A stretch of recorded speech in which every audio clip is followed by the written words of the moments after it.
கிறிஸ்தேசுக்குள் பிரியமாக அழைக்கப்பட்டு தெரிந்து கொள்ளப்பட்ட அன்புக்குரிய சகோதர சகோதரிகளுக்கு கிறிஸ்துவுக்குள்ளான அன்பின் வாழ்த்துக்கள்.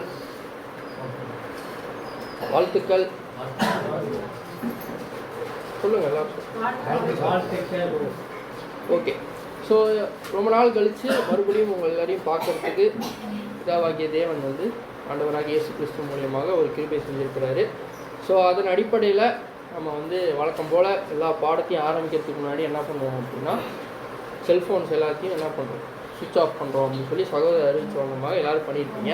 ஆனால் கண்ணை மட்டும் சுவிட்ச் ஆஃப் பண்ணிடாது, சரிங்களா? ஸோ அதை எல்லாம் எப்போதுமே என்னென்னா ஆன்லேயே வச்சுருங்க, பிரெயினையும் ஆன்லேயே வச்சுருங்க. கண்ணை மட்டும் ஆன் பண்ணி வச்சுட்டு மூளை மூன்றாம் வானத்துக்கு எடுத்துக்கொள்ளப்படுறதுலாம் என்ன பண்ணக்கூடாது. ஸோ ஃபுல்லாக ஃபோக்கஸ்டாக கிளாஸை கவனிக்கிறதுக்கு மேக்ஸிமம் முயற்சி பண்ணுங்க. ஸோ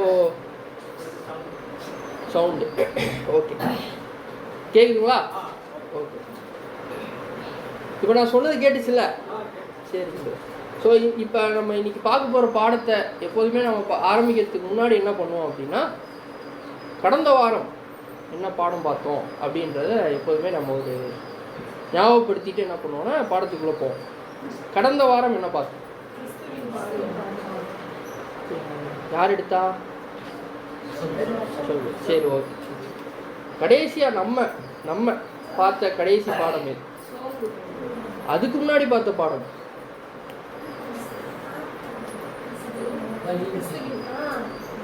யார் சொன்னது பாருங்க.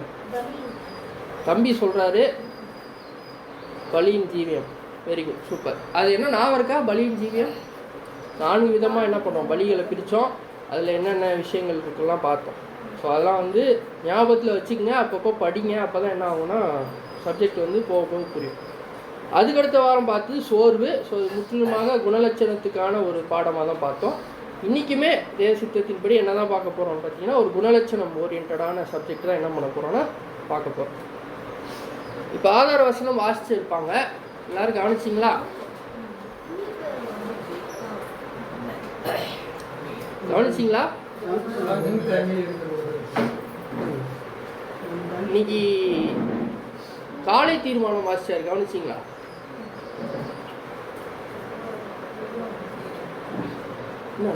காலை தீர்மானம்னா என்ன? இல்லை காலை தியானம் அப்படின்னா என்ன? அவருக்கு மட்டும்தான் காலை தீர்மானமா?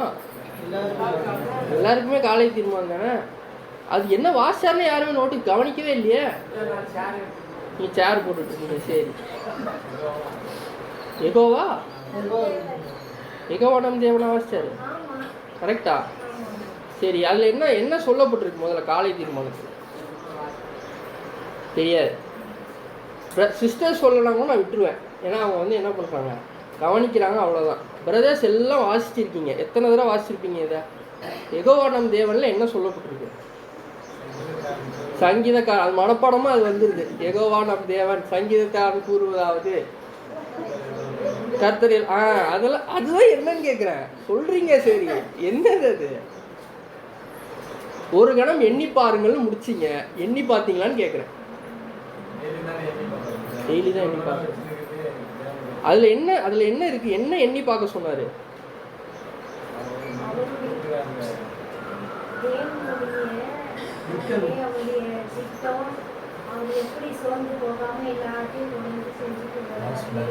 அப்படின்றத ஒரு செகண்ட் யோசிச்சு பாருங்க எல்லாரும்.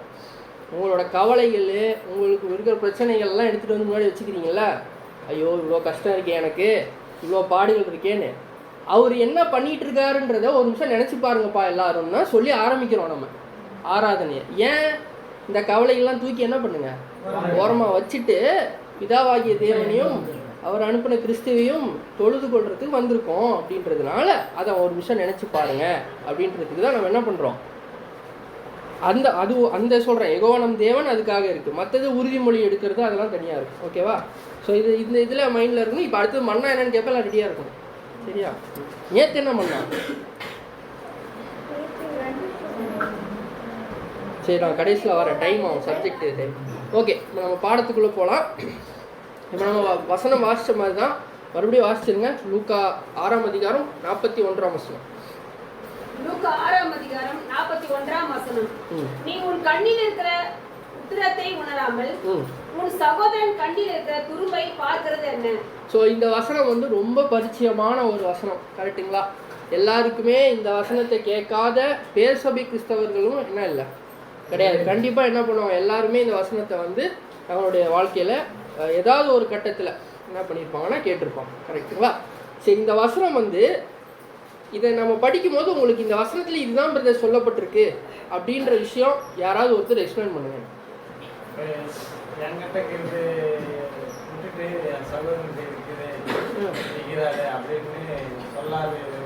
அது என்ன இருக்குதுன்னா என்ன?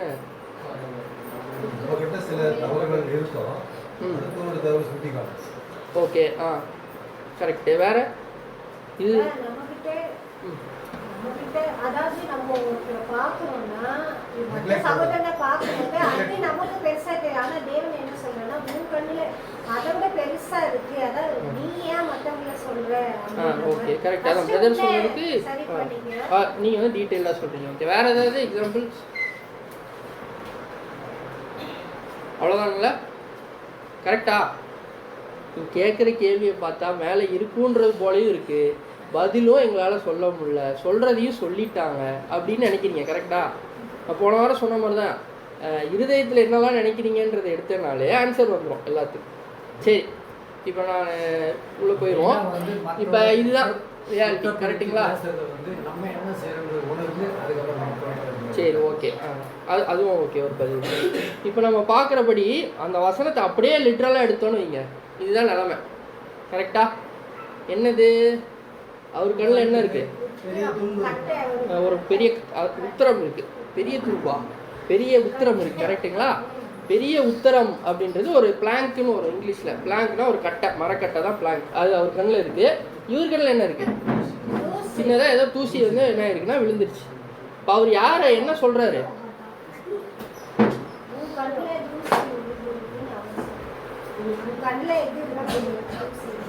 உன் கண்ணில் என்ன இருக்கு? துரும்பு இருக்கு, இல்லை தூசி இருக்குன்றதை என்ன பண்ணுறாருன்னா அவர் பாயிண்ட் பண்ணுறாரு. கிறிஸ்து இங்கே சொன்னது வந்து லிட்ரலாக இந்த விஷயத்த சொன்னாரா? லிட்ரலாக ஒரு மனுஷனுக்கு கண்ணில் இருக்குது அப்படின்றது சொல்லலை. அதை எல்லாம் தெளிவாக இருக்கீங்க, எல்லாருமே ஆவிக்குரிய அர்த்தம் தான் இருக்குதுன்னு சொல்லி உங்களோட பதில்களும் அப்படி தான் இருந்துச்சு, கரெக்டாக? ஓகே. ஆனால் இப்போ நான் ஒரு ஜென்ரலாக ஒரு கேள்வி கேட்குறேன்.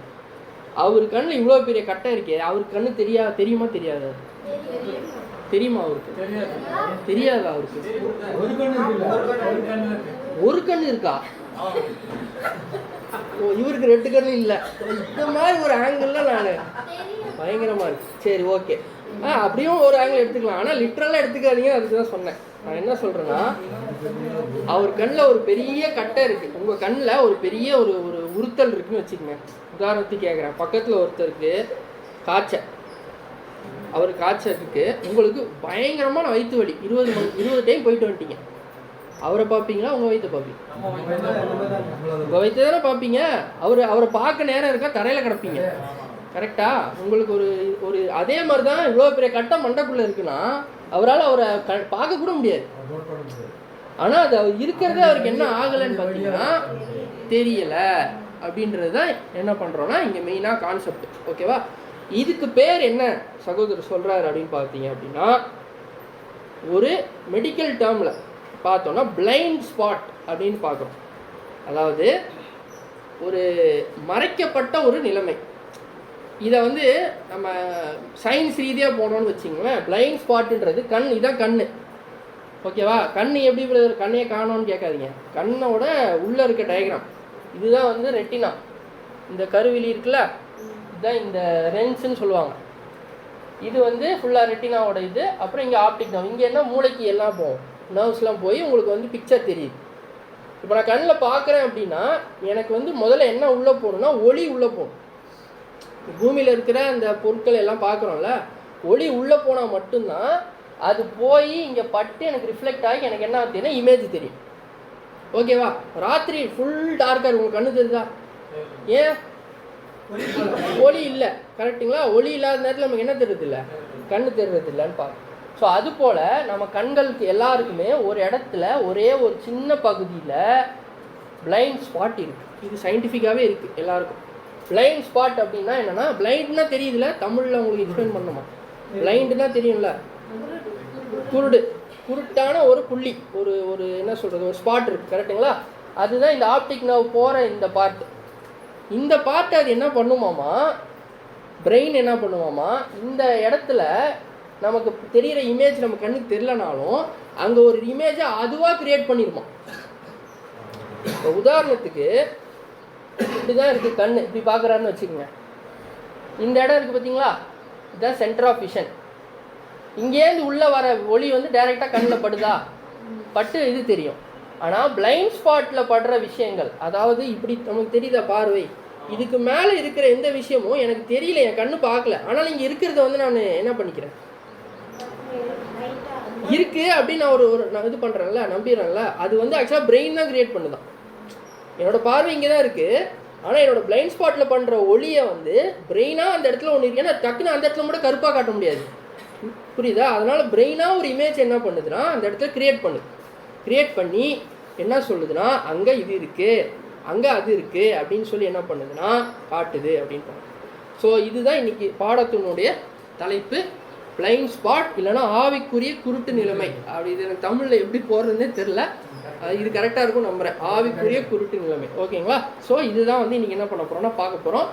இவ்வளோ நேரம் பார்த்தது வந்து சயின்ஸ் ரிலேட்டடாக இருந்திருக்கும். இது எதுக்குன்னா அந்த குருட்டுத்தன்மைன்றது நம்ம நேச்சுரலாக பார்க்குற விஷயம்லேயே இருக்குது அப்படின்றத ப்ரூவ் பண்ணுறதுக்காக சொன்னோம். இதுக்கு மேலே பயாலஜி கிளாஸ் வராது, இல்லை கேரக்டர் கிளாஸ் தான், சரிங்களா? ஸோ இப்போ நம்ம தெரிஞ்சிருச்சு சப்ஜெக்டோட டைட்டில் வந்து பிளைண்ட் ஸ்பாட் அப்படின்னு. இப்போ வாசித்த ஆதார வசனம் கரெக்டுங்களா?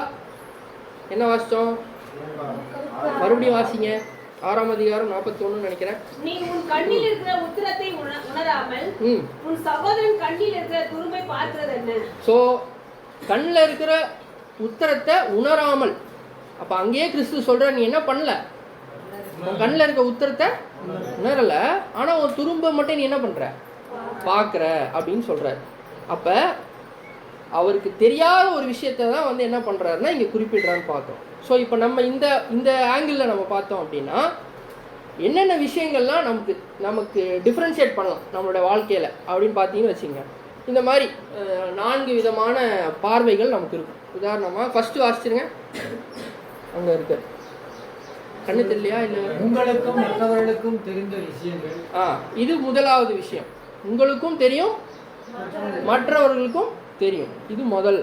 ரெண்டாவது, அல்லது மற்றவர்களுக்கோ தெரியாத விஷயங்கள். உங்களுக்கும் தெரியாது, மற்றவர்களுக்கு என்ன ஆகாது, தெரியாது. மூன்றாவது, உங்களுக்கு தெரிந்த விஷயங்கள் ஆனால் மற்றவர்களுக்கு தெரியாது. உங்களுக்கு தெரியும் ஆனால் மற்றவங்களுக்கு தெரியாது. நான்காவது, உங்களால் அல்ல மற்றவர்களால் அறியப்பட்ட விஷயங்கள். உங்களுக்கு தெரியாது ஆனால் மற்றவங்களுக்கு தெரியும். ஸோ இதுதான் 4 விதமாக என்ன பண்ணுறோம் அப்படின்னா நமக்கு வர இது கேட்டகிரியை பிரிக்கிறோம். இதில் ஏதோ ஒன்று தான் பிளைண்ட் ஸ்பாட், அது எது நீங்கள் தான் கண்டுபிடிக்கணும். இப்போ நான் வந்து நிறைய எக்ஸாம்பிள்ஸ்லாம் சொல்லுவேன், அதெல்லாம் வச்சு இந்த 4 ஆப்ஷனில் எது கரெக்டுன்னு சொல்லி சொல்கிறவங்களுக்கு முடிச்சுட்டு போகும்போது எக்ஸ்ட்ரா 2 பிஸ்கெட் தருவாங்க. சரியா? அது நல்லா இல்லையா, வேணாமா? சரி ஓகே, வாங்கிக்கலாமா? ஓகே. ஸோ இப்போ இந்த 4 விஷயத்தையும் நோட் பண்ணிக்க. இதை அடிப்படையாக தான் என்ன பண்ணணும்னா சப்ஜெக்ட் போகும். ஓகேங்களா? ஸோ முதலாவது என்ன பார்த்தோம், ஸோ உங்களுக்கும் தெரியும் மற்றவங்களுக்கும் தெரியும். என்னென்ன விஷயங்கள், எக்ஸாம்பிள் சொல்லுங்கள்.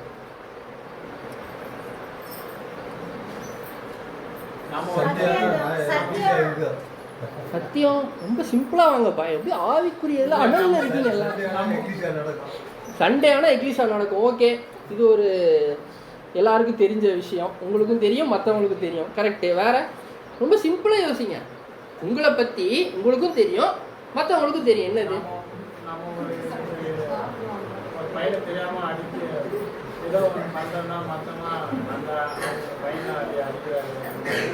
நீங்கள் அடிக்கிறதுனால நீங்கள் அடிக்கிறீங்கன்னு உங்களுக்கும் தெரியும் மற்றவங்களுக்கும் தெரியும். இது ஓகே, ஒரு எக்ஸாம்பிள் கரெக்டு தான், தப்பே கிடையாது. ஆனால் நான் என்ன சொன்னேன்னா ரொம்ப சிம்பிளாக யோசிங்க. நான் ஒரு பிக்சர் போகிறேன், இதை வச்சா யோசிங்க. சொல்லுங்கள். சரி ஓகே. ஓகே. அடுத்து இது சொல்லுங்கள், இதை வச்சு எக்ஸாம்பிள். அவர் சொன்னது எக்ஸாம்பிள் தான், சிம்பிளாக எக்ஸாம்பிள், ரொம்ப சிம்பிளாக கேட்குறேன். என்னது? ஹைட்டா இருக்கிறாரு. என் ஹைட் உங்களுக்கு தெரியுமா தெரியாதா? நான் எவ்வளோ உயரம்னு உங்களுக்கு தெரியும்ல, பார்க்குறீங்கல்ல. எனக்கு தெரியுமா தெரியாதா? தெரியும். நான் வெள்ளையா கருப்பா? கருப்பா மாநிறமா? சரி, ஓகே. அது உங்களுக்கு தெரியுதா இல்லையா? இதை தான் நான் கேட்குறேன். என் வயசு தோராயமாக உங்களுக்கு தெரியுமா தெரியாதா? இதெல்லாம் தான் உங்களுக்கும் தெரியும், எனக்கு என்ன ஆகும் தெரியும். கிளின்டன் பிரதர் தாடி வச்சிருக்காரா இல்லையா இன்னைக்கு? வச்சிருக்காரு, கரெக்டுங்களா? அவ்வளோதான். அது உங்களுக்கும் தெரியுது, எனக்கும் தெரியுது. ஸோ இது விளையாட்டு, ஒரு நகைச்சுவைக்கு தான் சொல்கிறோம், யாரையும் மனசையும் புண்படுத்துறதுக்கு. சரி, ஃபர்ஸ்ட் இது பார்த்துட்டோம். ரெண்டாவது, உங்களுக்கோ அல்லது தெரியாத விஷயம். உங்களுக்கும் தெரியாது, மற்றவர்களுக்கும் தெரியாது. என்னது?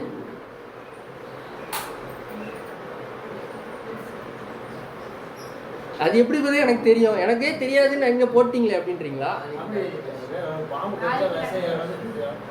பாம்பு கடிச்சா விஷம் ஏறும் தெரியும். இல்லை, நான் என்ன கேட்குறேன், உங்களுக்கும் தெரியாது, மற்றவர்களுக்கும் தெரியாது. பாம்பு கடிச்சா போயிடுவேன்றது தெரியும்ல உங்களுக்கு, அதை நான் கேட்கல. உங்களுக்கும் தெரியாது, மற்றவர்களுக்கும் தெரியாது. தெரியாத விஷயத்தை தெரிஞ்ச மாதிரி பேசுங்க. நாளைக்கு என்ன நடக்கும்ன்றது தெரியாது. இல்லை, இது தெரியும். நான் என்ன கேட்குறேன், தெரியாதுன்னு கேட்குறேன். இது நீங்கள் வந்து போன பாயிண்ட்ல சொல்லியிருந்தீங்கன்னா கரெக்டு. ஏன்னா எல்லாருக்குமே தெரியும்ல, காலையில் சூரியன் உதிக்குன்றது எல்லாருக்கும் தெரியும். ஆனால் புதிய சிருஷ்டிக்கு தெரியக்கூடாது. ஏன்னா நாளைக்கு என்ன நடக்கும்னு தெரியாது. நாளைக்கே சபை முடிஞ்சிச்சுன்னா அதனால் அதை விடுங்க. பட் இருந்தாலும் சூரியன்றது கண்டிப்பாக உதிக்கும், கரெக்டுங்களா? இப்போதைக்கு பொதுவாக எல்லாம் வளரும். நீங்கள் சொல்ல பாயிண்ட் கரெக்டு, ஆனால் போன இதுக்கு கரெக்டு. இதுக்கு என்ன கேட்குறேன்னா, உங்களுக்கும் தெரியாது, மற்றவங்களுக்கும் தெரியாது.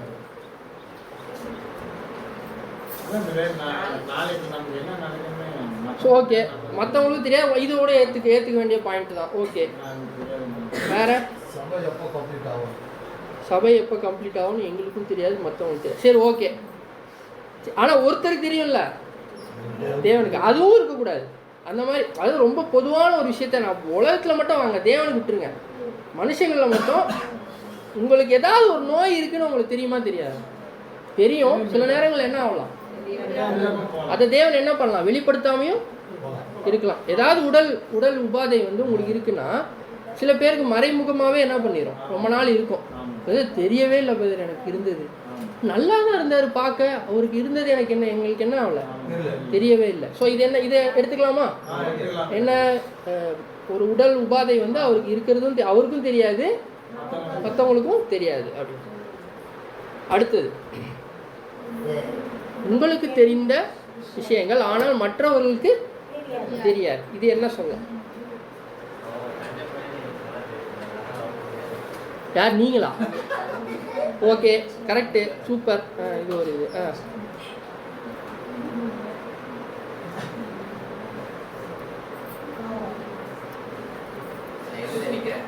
என்ன நினைக்கிறேன்னு உங்களுக்கு தெரியும், மற்றவங்களுக்கு தெரியாது. சூப்பர். வேற? நல்ல நல்ல எக்ஸாம்பிள். பிரதர் சொன்னதும் நல்ல ஒரு இது.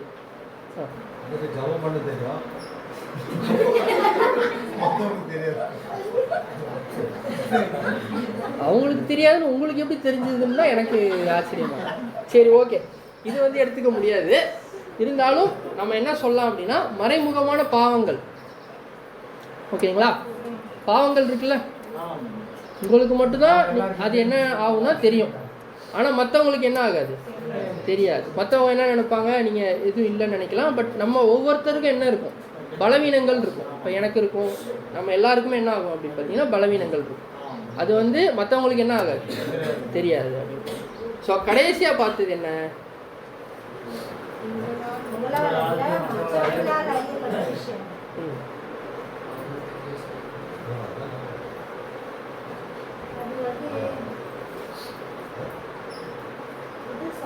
சரி, நான் இப்போ டைம் இருக்கிறதுனால நான் வந்துடுறேன்.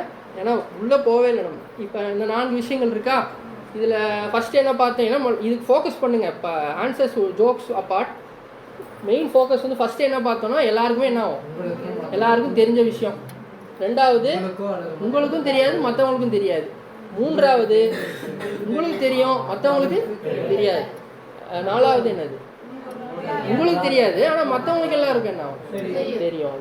இந்த 4ல் எது பிளைண்ட் ஸ்பாட்? லாஸ்ட். எப்படி சொல்கிறீங்க 4வது தானே? ஏன்னா ஒரு சில குறை வந்து தெரியாத. பெருமை. எக்ஸாம்பிள் ஒரு மனுஷனுக்குள்ள அவங்களுக்குள்ள பெருமை இருக்கு அப்படின்னா எனக்கு தெரியும். ஓகே, ஆனா மற்றவங்களுக்கு தெரியும். தெரியும். ஓகே, அதனால் கடைசி ஆப்ஷன் தான் வந்து கரெக்ட் ஆப்ஷன் தான். கரெக்டாக லாக் பண்ணிடலாமா? பண்ணிக்கலாமா? எதுக்கு பண்ணுங்க, அடுத்தது எடுங்கன்றீங்களா? ஏன்னா நம்ம ஆதார வசனம் வாசிச்சோம்ல, என்ன வாசிச்சோம்? மறுபடியும் வாசிச்சிருங்க. எப்பவுமே நாம செய்யறது நமக்கே தெரியாது, ஆனா மற்றவங்க செய்யறது நம்ம வந்து மற்றவங்களால உணரப்படும். நம்ம செய்யறது நமக்கு புரியாது, ஆனால் மற்றவங்களுக்கு தெரியும். ஸோ அது எதில் தான் மேட்ச் ஆகுது? இதில் தான் என்ன ஆகுதுன்னா மேட்ச் ஆகுது. ஏன்னா மற்ற எல்லாத்துலேயுமே என்ன பண்ண முடியாது, அதுனா மேட்ச் பண்ண முடியாது. ஏன் 3ல் மேட்ச் பண்ண முடியாது? ஏன்னா உங்களுக்கு தெரியுது அந்த பாவம் இருக்குன்னு. உங்களுக்கு என்ன ஆகும்? உங்களுக்கு தெரியும். ஆனால் வந்து என்ன பண்ண முடியாது அப்படின்னா மற்றவங்களுக்கு தெரியாது. ஆனால் அது அந்த கேட்டகரியில் என்ன ஆகாது, வராது. ஸோ இதுதான் வந்து உன் கண்ணில் இருக்கிற உத்திரத்தை பார்க்காமல் உன் சகோதரன் கண்ணில் இருக்க துரும்பை பார்ப்பது என்னன்றதுக்கு கரெக்டாக மேட்ச் ஆகுது. இதுதான். ஸோ வந்து பிஸ்கெட் வந்து எல்லாரும் வாங்கிட்டு போகிறோம். சரி, இதுக்கான ஒரு வேதத்திலிருந்து ஒரு சம்பவத்தை என்ன பண்ணலாம் அப்படின்னா பார்க்கலாம். இது என்ன சம்பவம்னு புரியுதா?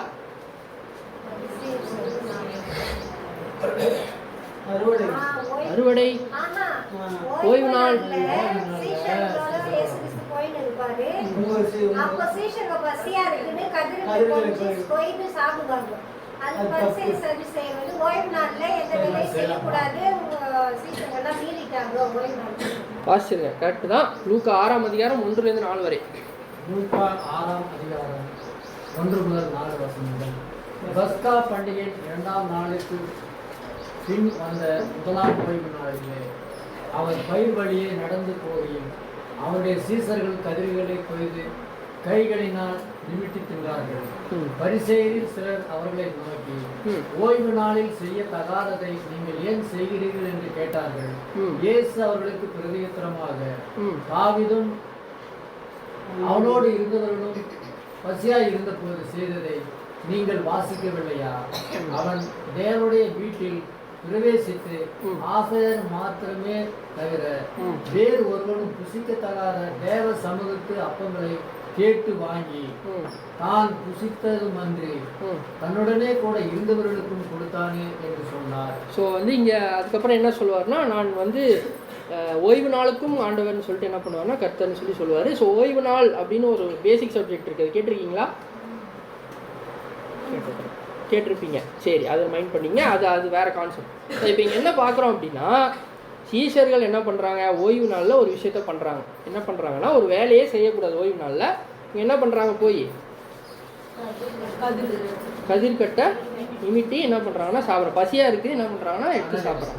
உடனே அதை பார்த்த உடனே இவங்களுக்கு என்ன தோணிடுச்சு, என்ன பண்ணுறீங்க, ஓய்வு நாளை மீறிட்டீங்க அப்படின்னு சொல்லி.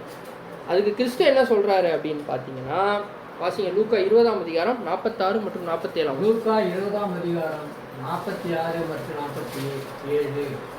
நீண்ட அங்கிகளை தரித்துக் கொண்டு திரியவும், சந்தை வெளிகளிலே வந்தனங்களை அடையவும், ஜெப ஆலயங்களில் முதன்மையான ஆசனங்களில் உட்காரவும், விருந்தாளிகளில் முதன்மையான இடங்களில் இருக்கவும் விரும்பி, விதவைகளின் வீடுகளை பட்சித்து பார்வைக்கு நீண்ட ஜெபம் பண்ணுகிற வேத பாரகரை குறித்து எச்சரிக்கையாயிருங்கள், அவர்கள் அதிக ஆக்கினை அடைவார்கள் என்றார். ஸோ இங்கே என்ன பண்ணுறாங்க அப்படின்னு பார்த்தீங்கன்னா, ஒரு சின்ன கதிர்கட்டை பிச்சு சாப்பிட்டது அவங்க கண்ணுக்கு தெரியுது. ஆனால் இங்கே என்ன பண்ணிட்டு இருக்காங்க, விதவைகளின் வீடுகளை பட்சித்து பார்வைக்கு நீண்ட ஜெபம் பண்ணுகிறார்கள். பார்வைக்காக என்ன பண்ணுறாங்க, பெரிய ஜெபம் பண்ணுறாங்க. மற்றவங்களுக்கு உரிமையான விஷயங்கள்லாம் என்ன பண்ணிக்கிறாங்க, அபகரிச்சுக்கிறாங்க. எல்லா விதமான தவறுகளும் என்ன இருக்குது அவங்க இருதயத்தில் இருக்கு. ஆனால் அவங்க கண்ணுக்கு தெரிஞ்சிச்சா? அப்போ இவர் தான் கிறிஸ்துன்னு தெரிஞ்சிச்சா? சொன்னார் இல்லை அவங்ககிட்ட, அவங்க கண்ணுக்கு தெரிஞ்சிச்சா? தெரியல. ஒரு முழு ஒட்டகத்தையே என்ன பண்ணுறீங்க, விழுங்குறீங்கன்ற விஷயம்லாம் சொல்லியிருப்பார். கரெக்டா?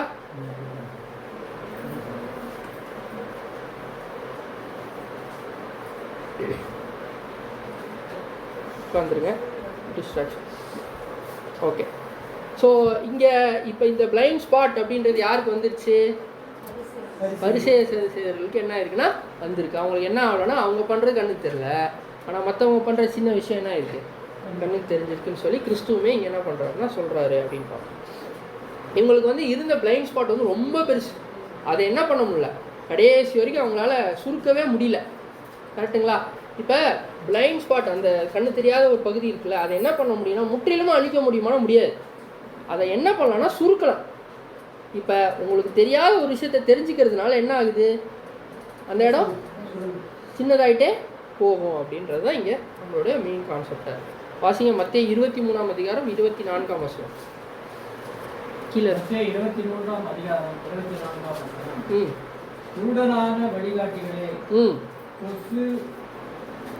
கொசு இல்லாதபடி வடிகட்டி ஒட்டகத்தை உடனே இருக்கிறீர்கள். ஸோ இப்போ பார்த்தோம். இப்போ இங்கே என்ன சொல்கிறாரு அப்படின்னு பார்த்தீங்கன்னா, குருடனான வழிகாட்டிகளே. அவங்களுக்கு என்ன பண்ணல, அவங்க பண்ணுற பாவம் தெரியல, ஆனால் மற்றவங்களோட பாவங்களை மட்டும் சொல்கிறாங்க அப்படின்னு பார்க்குறோம். ஸோ இது என்ன சொல்கிறாருன்னா பிளைண்ட் கைட்ஸ் அப்படின்னு சொல்லி சொல்கிறார். அதாவது கண்ணே தெரியாத ஒருத்தன் கையை பிடிச்சி வா நான் கூப்பிட்டு போகிறேன்னா எங்கே போய் விழுவாங்க, 2 பேரும் பள்ளத்தில் தான் விழுவாங்க அப்படின்னு பார்க்குறோம். ஸோ இதுதான் ஒரு எக்ஸாம்பிள் ஃபார் பிளைண்ட் ஸ்பாட், ஒரு குருட்டான ஒரு நிலைமைக்கு ஒரு எக்ஸாம்பிள் அப்படின்றத பார்க்குறோம். ஸோ இப்போ நமக்கு தெளிவாக இதில் வந்து அவங்க பண்ண அந்த விஷயம் வந்து எதில் எந்த கேட்டகரியில் அடங்கும், 4வது கேட்டகரி டிக் ஆல்ரெடி போட்டேன், அதனால் கண்டிப்பாக சொல்லிடுவீங்க. ஓகே, 4வது கேட்டகரி பார்ப்போம். சரி, இது சதுசேயர் தானே பிரதர் பண்ணாங்க, இதுக்கும் நமக்கும் எதுக்கு ஏதாவது சம்மந்தம் இருக்கா அப்படின்னு கேட்டிங்கன்னா கண்டிப்பாக சம்மந்தம் இருக்குது. ஏன்னா புதிய சிருஷ்டிக்கு இது ரொம்ப ரொம்ப ரொம்ப அவசியமான ஒரு பாடம் அப்படின்றது தான் பார்க்கணும். இந்த கண்டிஷன் புதிய சிருஷ்டியை அஃபெக்ட் பண்ணுமா?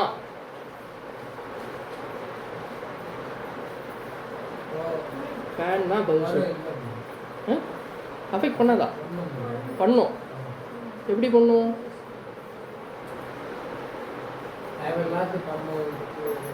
இதுக்கு ஆன்சர் கிறிஸ்துவே சொல்கிறாரு. வாசிங்க யோவான் 9ஆம் அதிகாரம் 39 முதல் 41 வரை.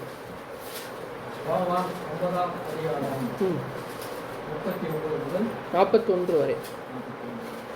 அப்பொழுது இயேசு காணாதவர்கள் காணும்படியாகவும் காண்கிறவர்கள் கூடாகும்படியாகவும் நியாயத்திற்கு நான் இந்த உலகத்தில் வந்தேன். ஸோ காணாதவர்கள் காணும்படியாகவும் யார் அது?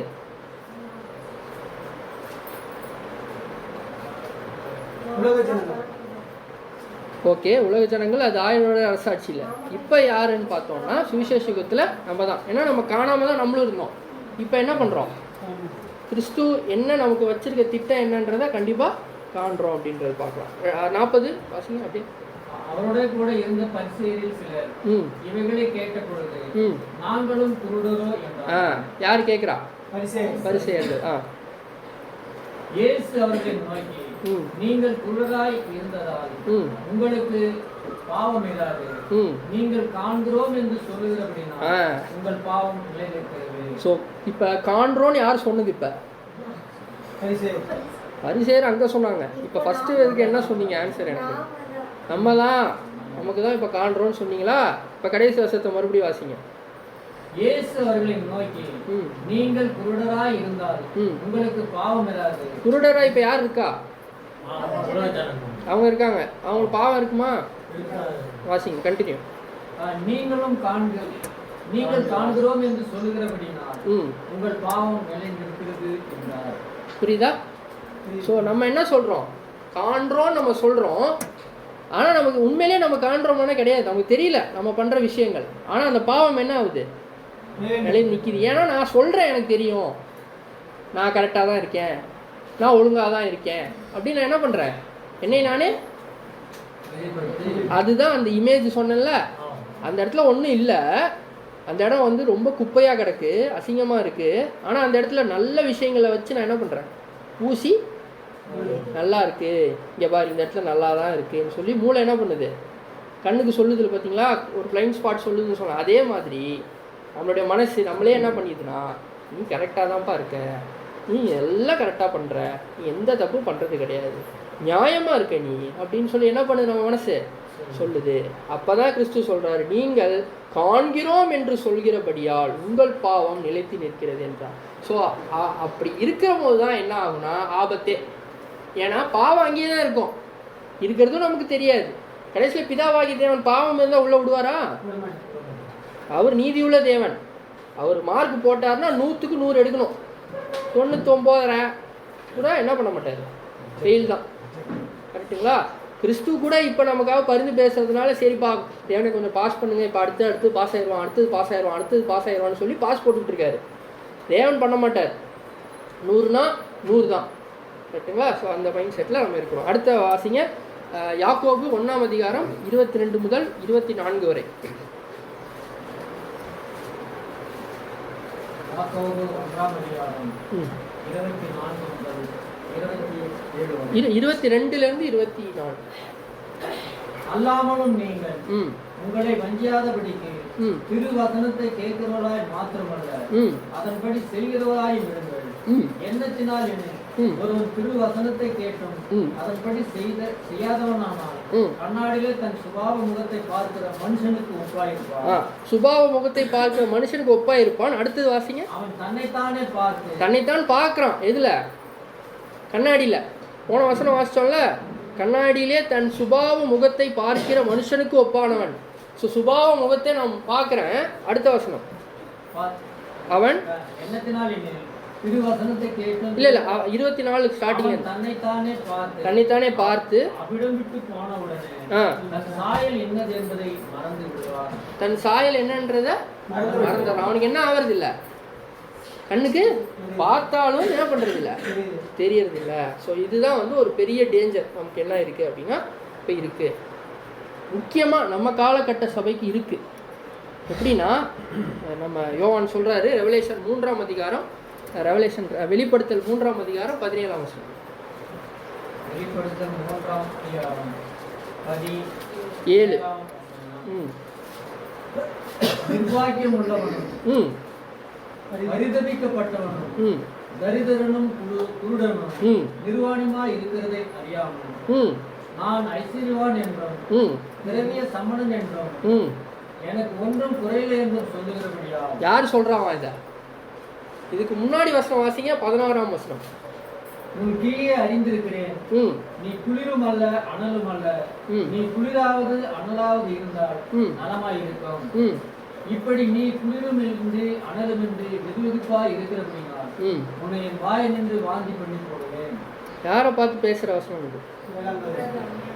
7ஆம் கால சபை. எந்த சபை அது?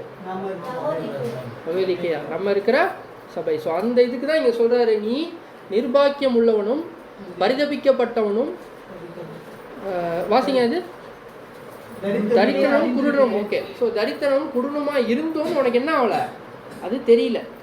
தெரியாம நான் என்னதான் இருக்கேன், ஐஸ்வர்யவான். நான் எல்லா வேதத்தையும் தெளிவாக படிச்சிருக்கேன்.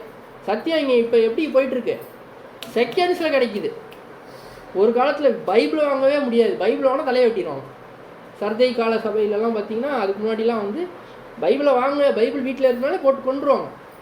அப்படி இருந்த காலகட்டத்தில் போயிட்டு இப்போ பைபிள் எங்கே இருக்குது?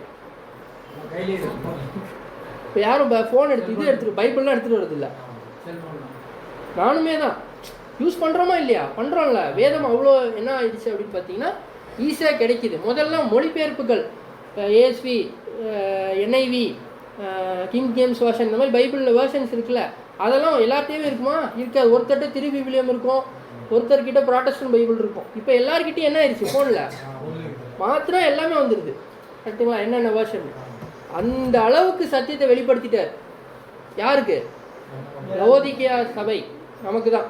எல்லாத்தையும் வெளிப்படுத்திட்டு அவர் என்ன சொல்கிறாராமா, நம்ம எப்படி இருக்கோமாமா, எல்லாம் எனக்கு தெரியும். நான் ஐஸ்வர்யவானா இருக்கேன். என்னவா இருக்கேன்? அது வாசிங்க, அந்த நான் ஐஸ்வர்யவானும்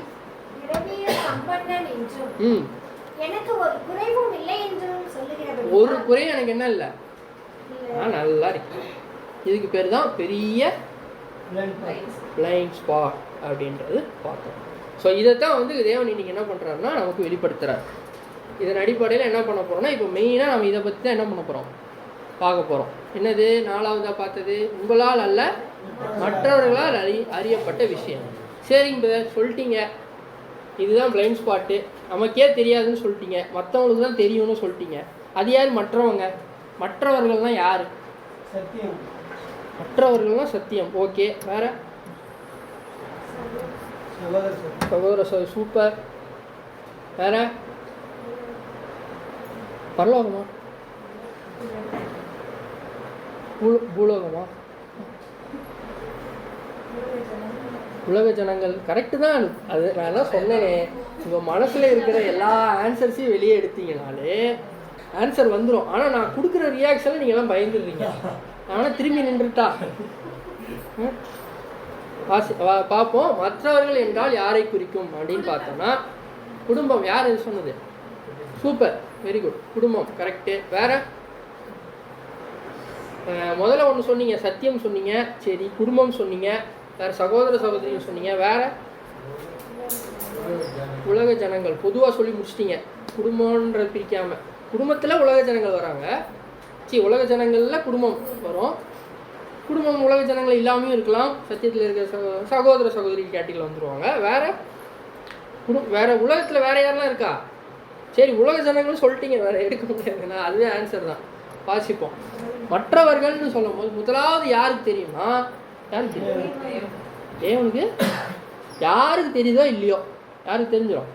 தேவனுக்கு தெரிஞ்சிடும். அதை எப்படி தான் உங்களுக்கு வெளிப்படுத்துவார்? அப்போ பிரதர் சொன்னார், சத்தியத்தின் மூலயமா என்ன பண்ணுவார்னா வெளிப்படுத்துவார். சத்தியத்தின் மூலயமா மட்டும்தான் வெளிப்படுத்துவாரா? அந்த மற்றவர்கள்ன்றதுக்குள்ள எல்லாமே அடங்கும். என்ன செகண்டு? குடும்பம், உறவினர்கள், வேலைக்காரர், சகோதர சகோதரிகள். ஸோ குடும்பம். குடும்பத்தில் நமக்கு நம்மளுடைய பிளைண்ட் ஸ்பாட்டை சொல்ல முடியுமா? குடும்பத்தில் எப்படி சொல்ல முடியும்? அதெல்லாம் முடியாது. சகோதர சகோதரினா ஒத்துக்கலாம், குடும்பம்லாம் சொல்ல முடியாது அப்படின்றீங்களா? சொல்ல முடியுமா? சொல்லாமல் ப்ராக்டிக்கலாக யோசிங்க, சிம்பிளாக யோசிங்க. குடும்பம் ஓகே சொல்லுவாங்களா? நம்மளுடைய குறைகள் குற்றங்கள்லாம் தெரியுமா? குடும்பத்தை அவங்களுக்கு தான் தெரியும். அதான் சொல்கிறேன், யாருக்கு தெரியாது, அவங்களுக்கு தான் தெரியும். So okay. உறவினர்கள் அவங்களுக்கு தெரியாது. அவங்களுக்கு தெரியாதா? கொஞ்சம் தான் தெரியும். சரி, அடுத்தது வேலைத்தளம். வேலை செய்கிற இடம், படிக்கிற இடம், வேலை செய்கிற இடம் ரெண்டுமே எடுத்துக்கலாம். ஃபைனலாக சகோதர சகோதரி. சரி, நான் இதிலேயே ரொம்ப நிற்க விரும்பலை, நான் உள்ளே போகிறேன். இதனால நான் சொல்கிறேன், தேவன் கண்டிப்பாக சத்தியத்து மூலயமா என்ன பண்ணுறான்னு நம்ம சொல்கிறாரு. குடும்பத்தில் எப்படி சொல்லலாம் அப்படின்னு பார்த்தீங்கன்னா, அவர் வெளியே தாங்க அப்படி, வீட்டிலலாம் அப்படி கிடையாது. சொல்கிறாங்களா இல்லையா? அது நல்லதாக சொன்னால் பரவாயில்ல, சபையில் அப்படி வீட்டுக்கு வந்தால் சொல்கிறாங்களா இல்லையா? சொன்னாங்கன்னா சொன்ன உடனே நமக்கு என்ன தோணுதுன்னா மைண்டில் வைங்க. இப்போ யோசிக்காதீங்க யாரும், வருவோம். இதே மாதிரி ஒரு சிச்சுவேஷன், குடும்பம், உறவினர்கள், வேலை, சகோதர சகோதரிகள். இந்த அடிப்படையில் வேதத்தில் ஒரு சம்பவம் நடந்துச்சு. அவர் ஒரு விஷயம் பண்ணிட்டாரு, ஆனால் அது அவருக்கு தெரியல அப்படின்னா என்ன ஒரு பைபிள் சம்பவத்தை நம்ம எடுக்கலாம். யார் சொன்னது? ஓகே, வேற? அவங்க என்ன சொன்னாங்க கேட்டுச்சா? உங்களுக்கு கேட்கலையா? சரி, உங்களுக்காக போட்டுறேன், வாசிங்க. 2 சாமுவேல் 12ஆம் அதிகாரம் 1 முதல் 7 வரை.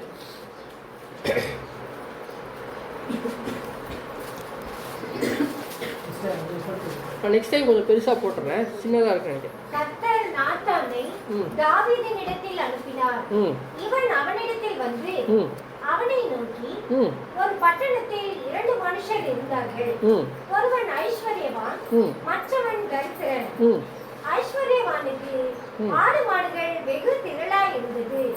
தரித்திரனுக்கோ தான் கொண்டு வளர்த்த ஒரே ஒரு சின்ன ஆட்டுக்குட்டியை தவிர வேறொன்றும் இல்லாதிருந்தது. அது அவனோடும் அவன் பிள்ளைகளோடும் கூட இருந்து வளர்ந்து அவன் வாயின் அப்பத்தை தின்று அவன் பாத்திரத்திலே குடித்து அவன் மடியிலே படுத்துக் கொண்டு அவனுக்கு ஒரு மகளை போல இருந்தது. அந்த ஐஸ்வர்யவான் இடத்தில் வழிபோக்கன் ஒருவன் வந்தான். என்றான். அவன் தன்னிடத்தில் வந்த வழிபோக்கனுக்கு சமையல் பண்ணுவிக்க தன்னுடைய ஆடு மாடுகளில் ஒன்றை பிடிக்க மனதில்லாமல் அந்த தரித்திரனுடைய ஆட்டுக்குட்டியை பிடித்து அதை தன்னிடத்தில் வந்த மனுஷனுக்கு சமையல் பண்ணுவித்தான் என்றான். அப்பொழுது தாவீது அந்த மனுஷன் மேல் மிகவும் கோபம் உண்டவனாகி நாத்தானை பார்த்து, இந்த காரியத்தை செய்த மனுஷன் மரணத்துக்கு பாத்திரன் என்று கர்த்தருடைய ஜீவனை கொண்டு சொல்லுகிறேன். என்ன சொல்றாரு தாவீது? பண்ணது யாருன்னு மட்டும் என்கிட்ட சொல்லு, உன்னை என்ன பண்றேன் ஒரே கொண்டு கூச்சிடுறேன். யாருன்னு மட்டும் சொல்லு. எவ்வளவு இருக்கணும் அவனுக்கு? அவனுக்கிட்ட இருந்து ஒரே ஆட்டுக்குட்டி அதையும் அடிச்சு சாப்பிட்டுருக்கானா எப்படி இருக்கணும் அவனுக்கு? எனக்கு சொல்லு அப்படின்னு சொல்லி என்ன பண்றாரு? சொல்றாரா இல்லையா? வாசிங்க 7ஆம் வசனம். அவன் இரக்கமற்றவனாய் இருந்து இந்த காரியத்தை செய்தபடியினால் அந்த ஆட்டுக்குட்டிக்காக நாணத்தனை திரும்ப செலுத்த வேண்டும் என்றான். அப்பொழுது நாத்தான் தாவீதை நோக்கி, நீயே அந்த மனுஷன். இப்ப எப்படி இருந்திருக்கும் அவருக்கு? ஒரு நிமிஷம் தாவீதோட ஷூஸ்ல இருந்து யோசிங்க. ஷூஸ்னா அவருடைய பொசிஷன்ல இருந்து யோசிச்சு பாருங்க. நீங்க ஒரு பாவம் பண்ணியிருக்கீங்க, அது உங்களுக்கு தெரில, இப்போ வரைக்கும் தெரில. திடீர்னு ஒருத்தன் ராஜா, நீ யாரு? ராஜா, ஓகேங்களா? உதாரணத்துக்கு இப்படி வச்சுப்போம், நம்ம தான் சிஎம், சரிங்களா? சிஎம். ஒரு 10ஆம் கிளாஸ் பையன் வந்து மேடையில் பேசிகிட்டு இருக்கும்போதோ உட்காந்துருக்கும் போதோ நீ பண்ணது இவ்வளோ பெரிய தப்பு, அதுவும் எப்படி அவர்கிட்டயே அந்த ஜட்ஜ்மெண்ட்டை வாங்கி அந்த ஜட்ஜ்மெண்ட் உனக்கு தான் சொல்லி சொன்னால் எப்படி இருக்கும் அவருக்கு? மனசு கஷ்டமாக இருக்குதோ. ராஜாவாக என்ன பண்ணுவார்? என்னையே குறை சொல்கிறேன் பண்ணுவாரா பண்ண மாட்டாரா? ஆனால் அவர் என்ன பண்ணார்? இதை வந்து சொன்ன உடனே அவருக்கு ஒரு பிளைண்ட் ஸ்பாட் இருந்துச்சா இல்லையா? அவர் பண்ண தப்பு அவருக்கு தெரியாமல் இருந்துச்சா இல்லையா? இருந்துச்சு. அதை ஒருத்தர் காட்டின உடனே என்ன பண்ணுறாரு? உடனே மனக்கசந்து அழுது என்ன பண்ணுறாரு? தேவன்கிட்ட போய் பண்ணுறாரு. ஆனால் அப்படி பண்ணியும் அவருக்கு அதனால் தண்டனை வந்துச்சு, வராமலாம் இல்லை, தண்டனை வந்துச்சு கண்டிப்பாக. ஏன்னா தேவன் நீதி உள்ளவர்னால தண்டனை கண்டிப்பாக இருந்துச்சு. அதுக்கப்புறம் தான் சங்கீதம் 51 எழுதுறாரு பாருங்க. சங்கீதம் 51ஆம் அதிகாரம் 1 முதல் 3 வரை. 51வது சங்கீதம் 1-3 வசனங்கள். தேவனே, உமது கிருபையின்படி எனக்கு இரங்கும், உமது மிகுந்த இரக்கங்களின்படி என் மீறுதல்கள் நீங்க என்னை சுத்திகரியும், என் அக்கிரமம் நீங்க என்னை முற்றிலும் கழுவி, என் பாவமற என்னை சுத்திகரியும். என் மீறுதல்களை நான் அறிந்திருக்கிறேன், என் பாவம் எப்பொழுதும் எனக்கு முன்பாக நிற்கிறது. என்னோட பாவம் எனக்கு முன்னாடி அவர் சொன்ன அடுத்த நிமிஷமே அவருக்கு என்ன ஆகுதுன்னா, நான் பாவி. உடனே என்ன பண்ணுறாருன்னா போய் உபவாசம் இருக்காரு, மனம் கசந்து அழுகுறாரு. அந்த பாவத்தை என்ன பண்ணுறாரு? அறிக்கையிட்டு விடணுன்றத போராடுறாரு. இப்போ இந்த பாவம் யாருக்கு தெரிஞ்சிருக்கும்? இவர் பண்ணது தேவனுக்கு தெரிஞ்சிச்சு. வேற ஒருத்தருக்கு தெரிஞ்சது யாருக்கு? தேவன் வந்து நாத்தான் யார் மூலயமா சொன்னார்? யார் வந்து சொன்னார் அவர்கிட்ட? நாத்தான் சொன்னாரா? வேற யாருக்கு தெரிஞ்சிருக்கும் அவர் பண்ண பாவம்? பஸ்தேபால் தெரிஞ்சு. வேற யோவாபுக்கு தெரிஞ்சிருக்கும்ல. யோவாப் யாரு? உரியா யாரு?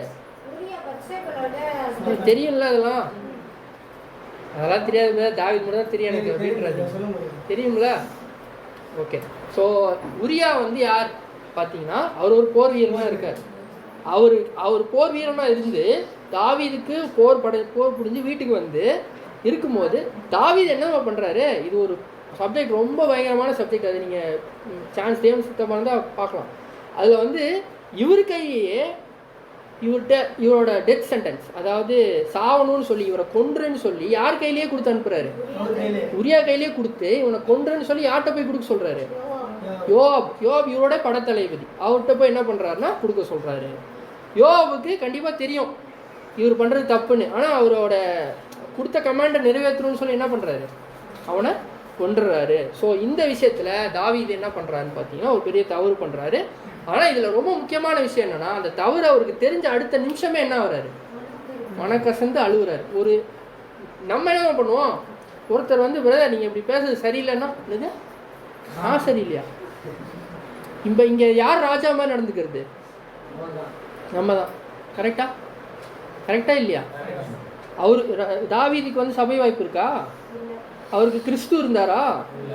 பாதம் கழுவி காட்டினாரா கிறிஸ்து? இல்லை. ராஜா, கரெக்டுங்களா? ஒரு இரண்டாவது ராஜா இவர் தான். பயங்கரமான 16,000 பேர், சவுலோட பெரியவர். அப்படி இருந்தும் ஒருத்தர் வந்து இந்த மாதிரி சொன்ன அடுத்த நிமிஷமே அவர் யாரை தான் முன்னாடி பார்க்குறாருன்னா, தேவனுக்கு முன்னாடி நான் யார் அப்படின்னு தான் என்ன பண்ணுறாரு, பார்க்குறாரு அப்படின்றத நம்ம இங்கே பார்க்கணும். ஸோ வாசிங்க சங்கீதம் 19ஆம் அதிகாரம் 12 மற்றும் 13ஆம் வசனம். 19வது சங்கீதம் 12 மற்றும் 13 வசனங்கள். தன் பிழைகளை உணர்கிறவன் யார்? ஸோ அந்த பிளைண்ட் ஸ்பாட், அந்த கண்ணுக்கு தெரியாத பாவம், நமக்கு தெரியாமல் ஒரு விஷயம் இருக்குல்ல, என்னோட குணலட்சணம் எனக்கே தெரியாமல் ஒரு விஷயம் இருக்கும், அதை உணர்கிறவன் யாருன்னு கேட்குறாரு. வாசிங்க. மறைவான குற்றங்களுக்கு என்னை நீங்களாக்கும், துணிகரமான பாவங்களுக்கு உமது அடியனை விலக்கி காரும், அவைகள் என்னை ஆண்டு கொள்ள ஒட்டாதிரும், அப்பொழுது நான் உத்தமனாகி பெரும் பாதகத்துக்கு நீங்களாகி இருப்பேன். ஸோ இங்கே என்ன சொல்றாருன்னா, அந்த விஷயத்தை எனக்கு என்ன பண்ணுங்க, வெளிப்படுத்துங்க. இதுதான் நம்மளோட ஜெபமாவும் என்ன இருக்கணும், டெய்லி இருக்கணும். என்னோட பாவங்களை என்ன பண்ணுங்க தேவனே, வெளிப்படுத்துங்கன்னு ப்ரே பண்ணிட்டு வெளியே போய் ஒருத்தர் வந்து பிரதர் நீங்கள் இப்படி பண்ணது சரியில்லைன்னு சொன்னால் உடனே என்ன பண்ணுவோம்? அப்போ இப்போ தான் ப்ரேயர் பண்ணேன். தேவனை எப்படி வெளிப்படுத்துவார்? மேலேருந்து வந்து அவர் வார்த்தை கேட்கணும் உங்களுக்கு காதில், நீ இதை பண்ணுறப்பான்னு யார் மூலியமாக தான் சொல்லுவார்? அவர்கள் யார்? மற்றவர்கள். தேவன் சத்தியத்தின் மூலியமாக சொல்லலாம், இப்போ இந்த பாடத்தின் மூலியமாக சொல்லலாம், எனக்கும் சரி உங்களுக்கும் சரி. வேற யார் மூலியமாக சொல்லலாம்? குடும்பத்தார் மூலியமாக சொல்லலாமா? சொல்லலாம். உறவினர்கள் மூலியமாக சொல்லலாமா? எப்படி சொல்லணும்? புதிய சிருஷ்டியாக இருக்கிறதுக்கு முன்னாடி பயங்கரமாக இருப்பான், இப்போ சத்தமே இல்லை அப்படி சொன்னால் ஓகே. என்னப்பா நீ அப்போ இந்த மாதிரியே தான் இருக்க, அதே மாதிரி தான் இருக்க, அதே மாதிரி தான் கத்துற, அதே மாதிரி தான் திட்டுற, அதே மாதிரி தான் கோவப்படுற அப்படின்னு சொன்னால் அது என்ன அர்த்தம்? அங்கே தேவன் என்ன பண்ணுறாரு, உங்களுடைய பிளைண்ட் ஸ்பாட்டை காட்டுறாரு. இங்கே பாருப்பா, இந்த இடத்துல நீ இன்னும் என்ன பண்ணல, ஒன்றை திருத்தலை, நீ இந்த இடத்த பார்த்து திருத்து அப்படின்னு சொன்னால் உடனே அங்கே என் கஷ்டம் என்னன்னு உனக்கு தெரியுமா, நான் படுறது நியாயமான கோபம் அப்படின்னு சொல்கிறது கரெக்டா தவறு அப்படின்றது பார்க்குறோம். இதை வந்து இன்னொரு ஒரு வேதாகமத்தில் ஒரு விஷயம் நடந்துச்சு, இது உங்களுக்கு தெரியுமா? பேதுரு பவுல் இவங்க 2 பேருக்கும் ஒரு சம்பவம் நடந்தது பைபிளில். சகோதரிகள் இல்லாமல் சகோதரர்கள் பதில் சொல்லுங்க. நான் போட்டவும் போட்டேன், வசனமும் போட்டேன்.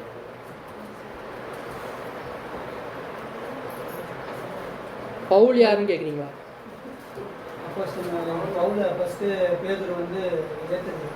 ஓகே,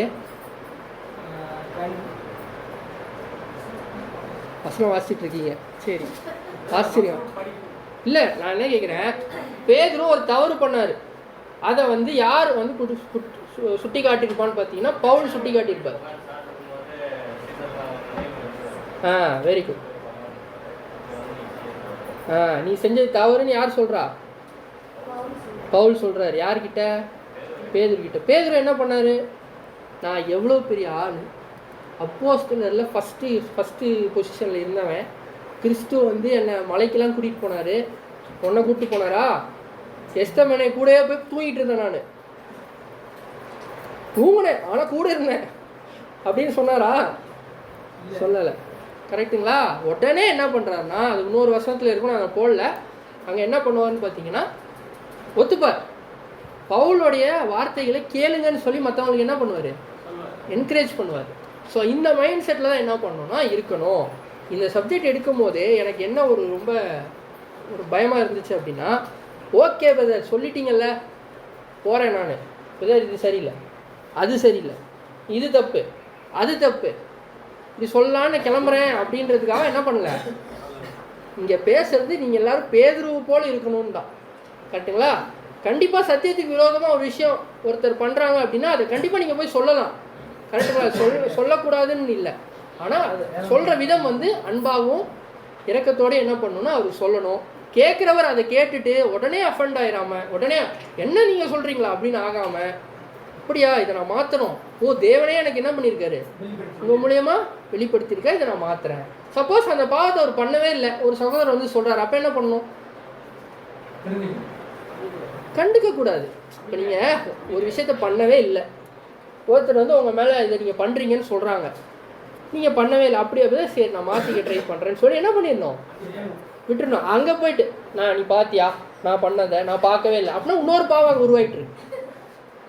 கரெக்டாக இன்னொரு விஷயம், இன்னொரு பிளைண்ட் ஸ்பாட் உருவாயிட்டு. அதுக்கப்புறம் அதுக்கு இன்னொருத்தர் அனுப்பி தேவன் என்ன பண்ணணும் சொல்லணும். ஆனால் இன்னொருத்தர் வரும்போது என்ன ஆகும், மனசு ஆல்ரெடி நீ சொன்ன மாதிரி தான் இவரு சொல்கிற, நீ சொல்லிட்டியா, அப்படியே என்ன ஆகும் போவேன்.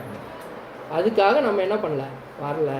நம்மளுடைய பிளைண்ட் ஸ்பாட் என்ன பண்ணுறோம், குறைச்சிக்கிட்டே வரணும்னா தேவன் யார் மூலியமாக நமக்கு வெளிப்படுத்துகிறாரோ அதை நம்ம கேட்டு என்ன பண்ணணும்னா மாற ட்ரை பண்ணணும், நம்மகிட்ட இருக்குன்ற போது.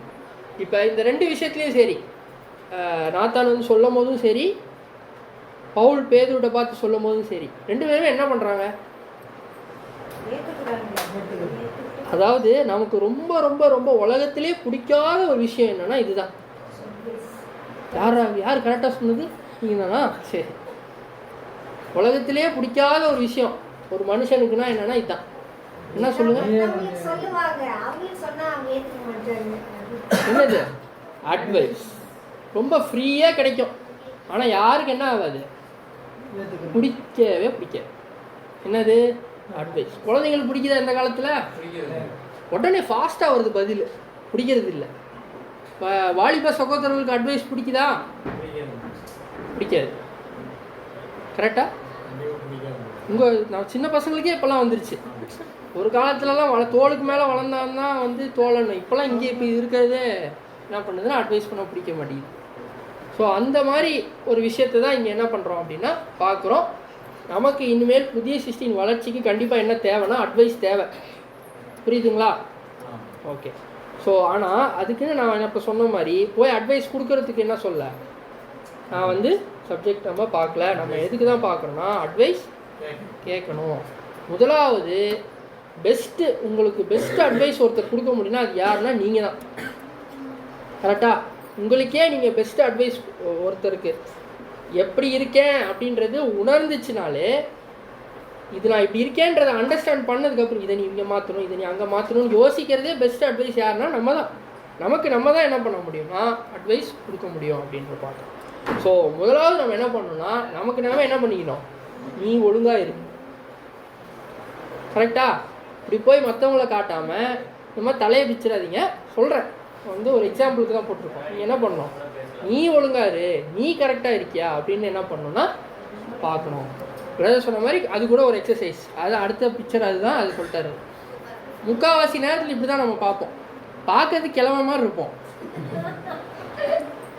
ஆனால் ஃபோட்டோவில் எப்படி இருப்போம், அழகுயா நீ சொன்ன மாதிரி அழகாக என்ன பண்ண முடியாது, பூமியில் யாருமே இல்லை. ஆனால் வெளியில் பார்த்தா முடியே இருக்காது அங்கே. இதுதான் நம்ம புதிய சிஸ்டியினுடைய நிலைமையாக இருந்துடக்கூடாது. புரியுதுங்களா?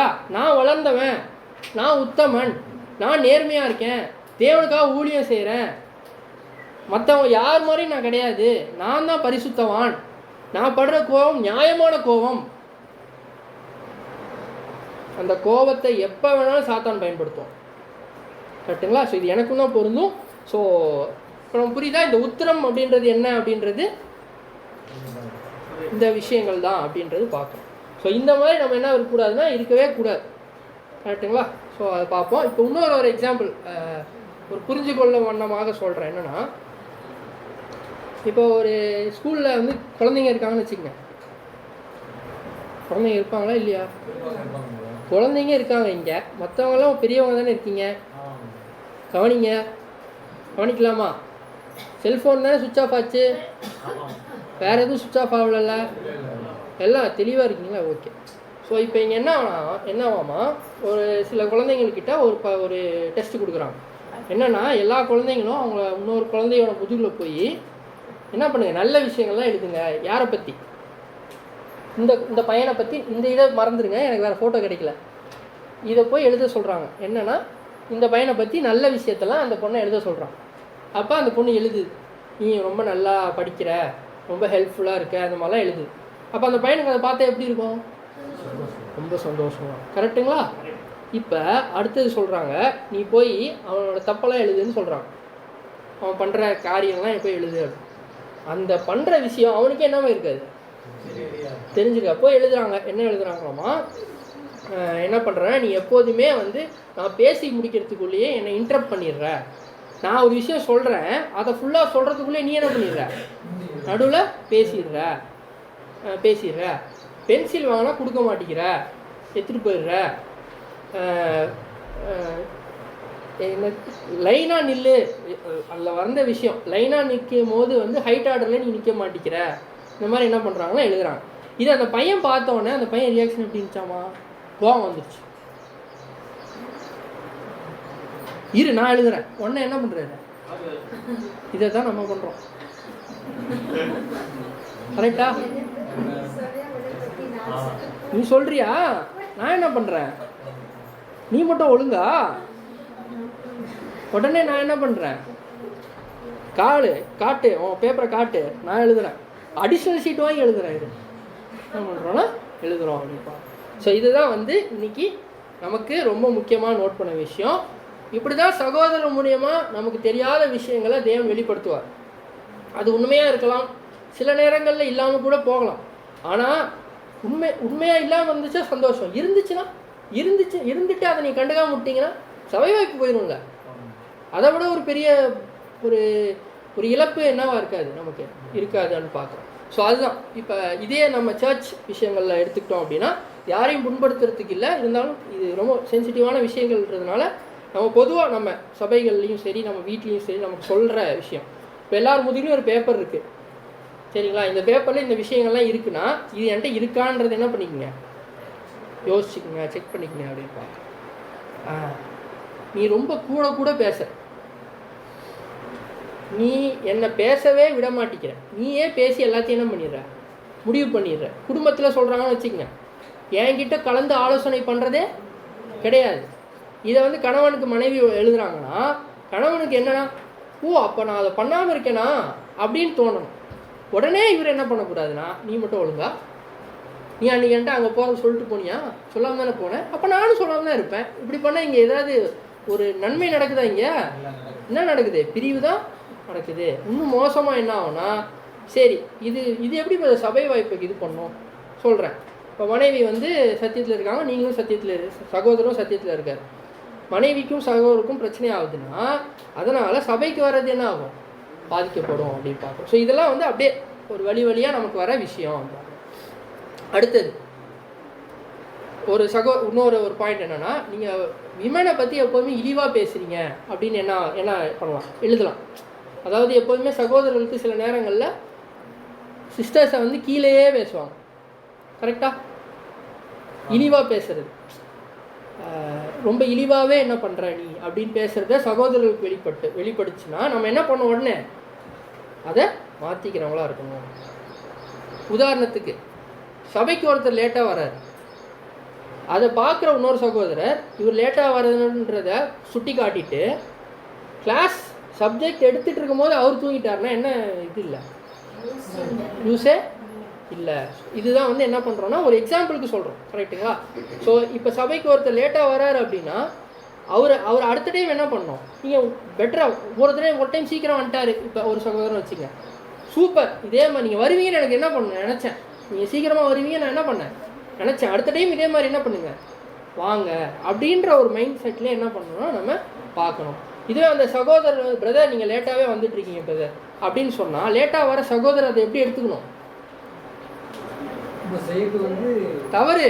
நம்ம வந்து லேட்டாக வரோம், சபைக்கு என்ன வரோம், இடைஞ்சலாக இருக்கோம், நம்ம என்ன பண்ணணும், சீக்கிரமாக வரணும் அப்படின்னு எடுத்துக்கணும், கரெக்டுங்களா? இதுதான் வந்து அல்டிமேட்டாக இங்கே கூடுறது எல்லாமே எதுக்கு, சபையாக போகிறதுக்கு தான். சபையாக தான் அழைக்கப்பட்டிருக்கோம். சபையாக போகணும் போது அதை பண்ணுறதுக்கான குணலட்சணங்கள் நமக்கு கரெக்ஷனாக வரும்போது தாராளமாக ஏற்றுக்கலாமே. இப்போ உதாரணத்துக்கு என்ன எடுத்துக்கோங்களேன், நான் ரொம்ப கோவப்படுறேன் அப்படின்ற ஒரு கமெண்ட் வந்து சகோதரி இப்போ என் மனைவி மூலியமாகவோ என் தாயார் மூலியமாக வந்துச்சுன்னா உடனே நான் என்ன பண்ணுறேன், அதுக்கு திருப்பி கோவப்பட்டேன்னா ப்ரூஃப் தான் பண்ணுறேன், கரெக்டா? இப்போ ரொம்ப கோவப்படுறப்பா நீ அப்படின்னு சொல்கிறாங்கன்னு வச்சுக்கேன், உடனே நான் கோவப்படுறேன்னா நான் கோவப்படுறேண்ணா அப்படின்னு நான் கேட்டேன், என்ன அர்த்தம்? இதே தானே பண்ணுறேன். இதைத்தான் மேக்ஸிமம் நம்ம பண்ணுறோம். ஒருத்தர் நம்மகிட்ட இதை பண்ணுறீங்கன்னு சொன்னாங்கன்னா அதே அவங்களுக்கு பண்ணி காட்டி எக்ஸிபிஷன் மாதிரி நான் வந்து பாருங்கள் அவருக்கு வந்து ப்ரூவ் பண்ணிடுறோம் அப்படின்றத தான் பார்க்குறோம். ஸோ இதை வந்து நம்ம என்ன பண்ணோம்னா கண்டிப்பாக மாற்றணும். இது எப்படி இருக்குது அப்படின்னாமா, நார்மலாக நம்ம புதிய சிருஷ்டி பார்க்க முடியாமல் ஒரு கண்ணை வச்சு மறைச்சிட்டோம், இப்படி ஆகிட்டோம். இப்போ என்ன ஆகும்? இவராலையும் வேலை செய்ய முடியும், அவராலையும் வேலை செய்ய முடியும். அவர் மாதிரி இவரால் வேலை செய்ய முடியுமா? முடியாது. இப்போ எப்படின்னு வச்சுங்க, உதாரணமாக ஒரு சகோதரர் மேலே எனக்கு கசப்பு வந்துருச்சு, ஓகேவா? கசப்பு வந்துருச்சுன்றதுனால சபையில் பண்ண வேண்டிய ஒர்க்கை இவர் இருந்தால் நான் பண்ண மாட்டேன் அப்படின்னு சொல்கிறோம். அவர் இல்லைன்னா நான் பண்ணுறேன். இதுதான் இந்த நிலைமை. அவர் யார் வந்தாலும் பார்க்க மாட்டார். தேவனுக்கு நான் என்ன பண்ணுறேன் செய்கிறேன்னு சொல்லி மனப்பூர்வமாக அவர் செஞ்சுவார். ஆனால் இவர் ஒரு கண்டிஷன் வச்சிட்டார். இந்த பக்கம் யாராவது வந்தீங்கன்னா என்னால் என்ன பண்ண முடியாது, சேரை இங்கே போடு நான் போடுறேன், இங்கே போட்டால் நான் என்ன பண்ண மாட்டேன், போட மாட்டேன், உட்கார மாட்டேன், வேலை செய்ய மாட்டேன். இந்த சகோதரர் வந்து என்னால் என்ன பண்ண முடியாது, வேலை செய்ய முடியாது. அவரு கூட என்னால் என்ன பண்ண முடியாது, சேர்ந்து பண்ண முடியாது. இந்த மாதிரி என்ன பண்ணுறோன்னா நிறைய நேரங்களில் பண்ணுறோம் அப்படின்னு பார்க்குறோம். ஸோ இதுதான் வந்து அவரே தான் ரொம்ப ரொம்ப முக்கியம். சரிங்க, இது எப்படி இருக்காமா, ஒரு எக்ஸாம்பிள் சொல்கிறேன். இப்போ நமக்கு நல்லா புரிகிற விதமாக சொல்கிறேன். வண்டியில் போகிறீங்க, சைடில் ஒருத்தர் சைட் ஸ்டாண்ட் எடுங்க ப்ரோ, சைட் ஸ்டாண்ட் சொல்கிறாங்களா இல்லையா? சொன்ன உடனே யாரா நீ என்ன சொல்கிறதுக்கு, நான் எடுக்க மாட்டேன்டா சொல்லுவீங்களா? சொல்லலைன்னா அடுத்த கம்மாயில் விழுந்து கிடப்பீங்க. கரெக்டாக இல்லையா? ஒருத்தர் சைட் ஸ்டாண்ட் எடுங்கன்னு உங்களுக்கு ஒரு அட்வைஸ் கொடுக்குறாங்க, இதை எடுத்துக்கங்க, இல்லைன்னா என்ன ஆகும், கீழே விழுந்துருவீங்கன்னு சொன்னால் அதெல்லாம் எனக்கு தெரியும், நான் பார்த்துக்கிறேன் அப்படின்னு சொன்னால் சைட் ஸ்டாண்டு போய் அங்கே எங்கேயா இப்போ ஸ்பீட் பிரேக்கில் மாட்டுச்சுன்னா என்ன ஆகும், கீழே விழுந்துடும். இதே தான் ரொம்ப சிம்பிளாக புரிஞ்சுக்கணும்னா, இதை காலையில் தான் யோசித்தேன் நான் வண்டி எடுக்கும்போது. சரிங்களா? ஸோ அந்த ஆங்கிளில் நம்ம என்ன பண்ணணும்னா பார்க்கணும். சரி, இப்போ இந்த உத்திரம்னு பார்த்தோம்ல, அதில் என்னென்ன விஷயங்கள்லாம், என்னென்ன பாவங்கள்லாம் நம்ம நடைமுறை வாழ்க்கையில் கண்ணுக்கு தெரியாமே நம்ம பண்ணுறோம் அப்படின்னு பார்த்தோன்னா ஏதாவது சொல்லுங்கள். ஃபீட்பேக். ரொம்ப அமைதியாயிட்டீங்க, சொல்லுங்கள்.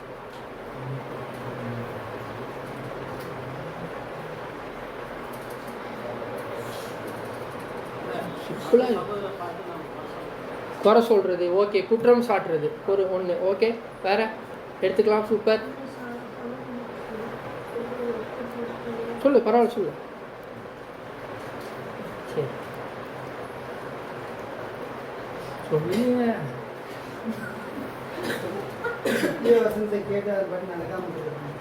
நடக்காமல் இருக்கிறது, ஓகே. அதான் நடக்காமல் இருக்கிற விஷயங்கள் தான் இதெல்லாம், கரெக்டாக? அதுதான் கேட்குறேன். சரி, இதை எடுப்போம் ஃபஸ்ட்டு. இதுதான் ரொம்ப எல்லாருக்கும் ரொம்ப பிடிச்ச ஒரு விஷயம், கரெக்டுங்களா? டெய்லி வந்து என்ன பண்ணுவோம்னா யூஸ் பண்ணிப்போம், கரெக்டாக? கோவம், இந்த மண்டையை பார்த்தீங்களா, அப்படியே பத்திக்கிட்ட எரியும். கோவத்தை பார்த்தீங்கன்னா, அதாவது அவருக்கே அவர் மூஞ்சியை பார்க்க முடியாது. அந்த நேரத்தில் ஒரு ஃபோட்டோ எடுத்திங்கன்னு வைங்க, அவரை எடுத்து பார்த்தீங்கன்னா நானா எப்படி இருந்தேன் சீக்க அப்படின்ற அளவுக்கு என்ன ஆகும்னா இருக்கும் அப்படின்னு பார்க்கணும்.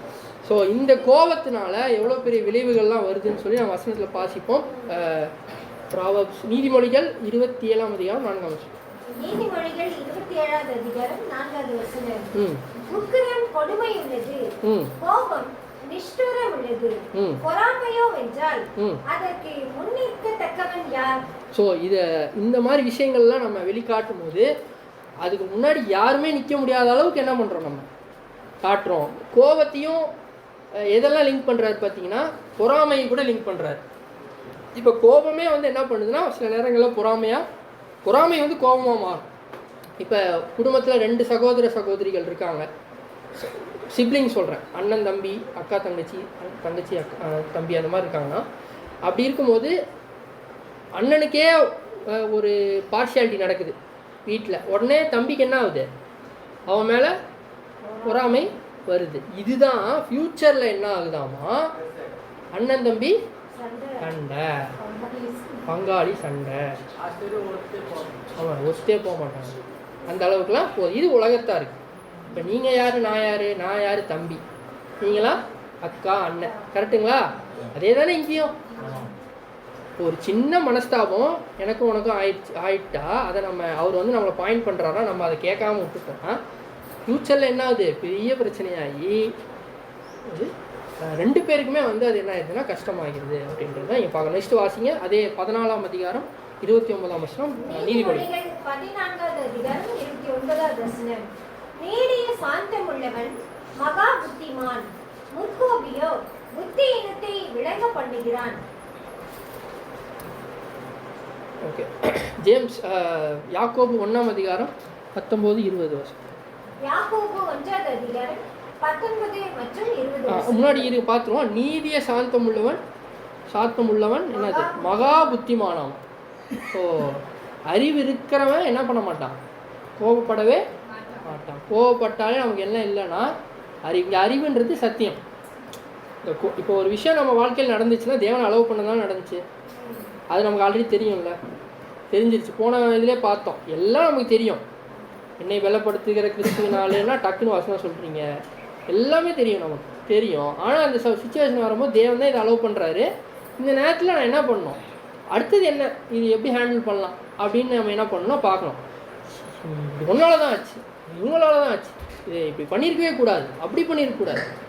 தேவனுக்கே நம்ம என்ன பண்ணுறோம்னா, தேவனே நீங்கள் இதை பண்ணியிருக்கூடாது, இதை அலோவ் பண்ணியிருக்கக்கூடாது, இப்படி பண்ணியிருக்கணும். என்ன பண்ணுறோம், நம்ம சொல்கிறவங்களா மாறிடுறோம் அப்படின்றது தான் இங்கே பார்க்குறோம். அதனால் அப்படி பண்ணுறதுனால நம்ம என்ன ஆகணும், மூடர்களாக தான் ஆகணும். ஏன்னா இங்கே பார்க்கும்போது நீடிய சாந்தம் உள்ளவன் தான் என்னது, மகா புத்திமான் அப்படின்றது பார்க்கணும். பட்டணத்தை பிடிக்கிறதை பார்க்கிலும் வேகமாக ஃபாஸ்ட்டாக மனதை அடக்க முடியாத அளவுக்கு சொல்கிறீங்க. ஆனால் அடக்கிற சுச்சுவேஷன் வரும்போது நம்ம என்ன பண்ணணும், எல்லாருமே அதை அடக்கிற கெப்பாசிட்டியில் இருக்கணும். யாக்கோபு 1ஆம் அதிகாரம் 19 மற்றும் 20. யாக்கோபு 1வது அதிகாரம் 19 மற்றும் 20 வசனங்கள். ஆகையால் என் பிரியமான சகோதரரே, யாவரும் கேட்கிறதற்கு தீவிரமாயும் பேசுகிறதற்கு பொறுமையாயும் கோபிக்கிறதற்கு தாமதமாயும் இருக்க கடவர்கள். மனுஷருடைய கோபம் தேவனுடைய நீதியை நடப்பிக்க மாட்டாதே. முடிச்சிட்டார். மனுஷனுடைய கோபம் தேவனுடைய நீதியை அங்கே நடத்தவே நடத்தாது. ஒரே வார்த்தை. கரெக்டா? நம்ம என்ன சொல்கிறோன்னா நியாயமான கோபம் பிரதர் சொல்கிறோமா இல்லையா? நியாயம்னா நீதி தானே, நான் நீதியான கோபம் தான் நான் காட்டுறேன் அப்படின்னு சொல்கிறோம். ஆனால் அங்கே சொல்கிறது என்ன, இங்கே வசனம் என்ன சொல்லுதுன்னா, மனுஷனுடைய கோபம் தேவனுடைய நீதியை நடக்காது. அது ஒன்னொரு நீதி, அது கரெக்டாக. இப்போ நம்ம பாட்டு பாடுறோம், என்ன பாடுறோம், என் நீதி நியாயங்கள் அழுக்கான கந்தை, என் நியாயம் செல்வம் எல்லாம் குப்பை என்றோம் பாடுறோம். கரெக்டாக? நம்ம திருப்பத்தூர் கிருஷாக்கே உரிதான பாட்டு அது. ஒவ்வொரு டைமும் அதே பாட்டு தான் பாடிட்டு இருப்போம். கரெக்டுங்களா? கரெக்டாக இல்லையா? ஸோ அந்த அளவுக்கு ட்ரேட்மார்க்காக இருக்குது நமக்கு. இருந்தாலும் நம்ம என்ன பண்ணுறோம் அப்படின்னா, நம்மளுடைய நீதி நியாயங்களை என்ன பண்ணக்கூடாது, எடுத்துகிட்டு வந்து வைக்கக்கூடாது அப்படின்றத நோட் பண்ணிக்கணும். அடுத்தது எபேசியர் 4ஆம் அதிகாரம் 26 மற்றும் 27. எபேசியர் 4வது அதிகாரம் 26 மற்றும் 27 வசனங்கள். நீங்கள் கோபம் கொண்டாலும் பாவம் செய்யாதிருங்கள். சூரியன் அஸ்தமிக்கிறதுக்கு முன்னாக உங்கள் எரிச்சல் தணியப்படுவது, பிசாசுக்கு இடம் கொடாமலும் இருங்கள். ஓகே. ஸோ இங்கே இது சூரியன் அஸ்தமிக்கும் முன்னாடி என்ன பண்ணக்கூடாதுன்னா கோபம் தனியே கிடவுது. உதாரணத்துக்கு இப்போ சில நேரங்களில் நம்மளை அறியாமலே நம்ம மாம்ச பலவீனத்தில் கோவப்பட்டோம்னா உடனே அந்த சகோதரர் கூடயோ சகோதரிக்கோ நம்ம என்ன ஆயிடணும், ஒப்புரவா ஆயிடணும் அப்படின்னு பார்க்குறோம். அவர் வரட்டும், அவர் வந்து பேசட்டும் பிரதர், நான் ஏன் போய் பேசணும், அவர் வரட்டும். வீட்டில் கூட இதை என்ன பண்ணணும் பார்க்கலாம். கணவன் வரட்டும், மனைவி வெயிட் பண்ணுறது, மனைவி வந்து பேசட்டும்னு கணவன் வெயிட் பண்ணுறது, இப்படியே போயிட்டுருக்கும் காலங்கள். கரெக்டாக? இதே மாதிரி சில நேரங்களில் நம்மளுடைய ரிலேட்டிவ்ஸ் கிட்ட கூட என்ன பண்ணுறோன்னா பகைமை இருக்கா, இருக்குல்ல. புதிய சிருஷ்டியாக இல்லாதப்ப இருக்கும் போது ஓகே, இப்போ இருக்குன்னா அது எவ்வளோ பெரிய ஒரு துரோகமாக இருந்தாலும் சரி, நீங்கள் அவளை மன்னிச்சு தான் ஆகணும். கரெக்டாக இல்லையா? கொஞ்சம் பசங்களெல்லாம் கொஞ்சம் வெளியே வச்சுக்கிட்டிங்கன்னா கொஞ்சம் பெட்டராக இருக்கும். சரி, ஓகே. பார்ப்போம். ஸோ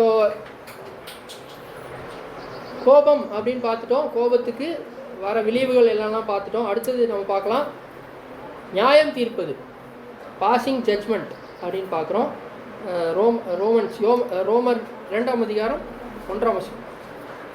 ரோமர் 2ஆம் அதிகாரம் 1ஆம் வசனம்.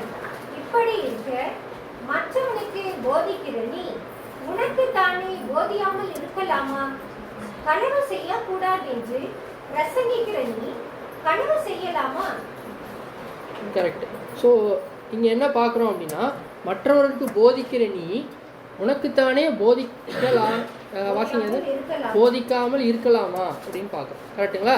இப்போ நம்ம என்ன பண்ணுறோன்னா, மற்றவங்களுக்கு என்ன பண்ணுறோம், இது யாருக்கு ரொம்ப முக்கியமாக பொருந்துன்னா இந்த இடத்துல நின்று என்ன பண்ணுறாங்க, பேசுகிறேன் எனக்கு சகோதரர்களுக்கு தான் என்ன ஆகும்னா பொருந்தும்னு பார்க்குறோம். ஸோ ஸ்பீக்கர்ஸ்க்கு இது மெயினாக பொருந்தும். அது மட்டும் இல்லாமல் குடும்பத் தலைவர்கள் எல்லாருக்கும் என்ன ஆகும், பொருந்தும். இப்போ என்ன பண்ணுவோம், பசங்கிட்ட ஃபோனை பார்க்காத சொல்கிறோமா இல்லையா, ஃபோன் நோண்டாத சொல்லிவிட்டு இவர் போய் உட்காந்து பண்ணிட்டு பண்ணுறாரு இல்லையா தகப்பன்மார்கள். இல்லை ரொம்ப அமைதியாயிட்டீங்க, கரெக்டா பண்ணுறோம். கரெக்டுங்களா?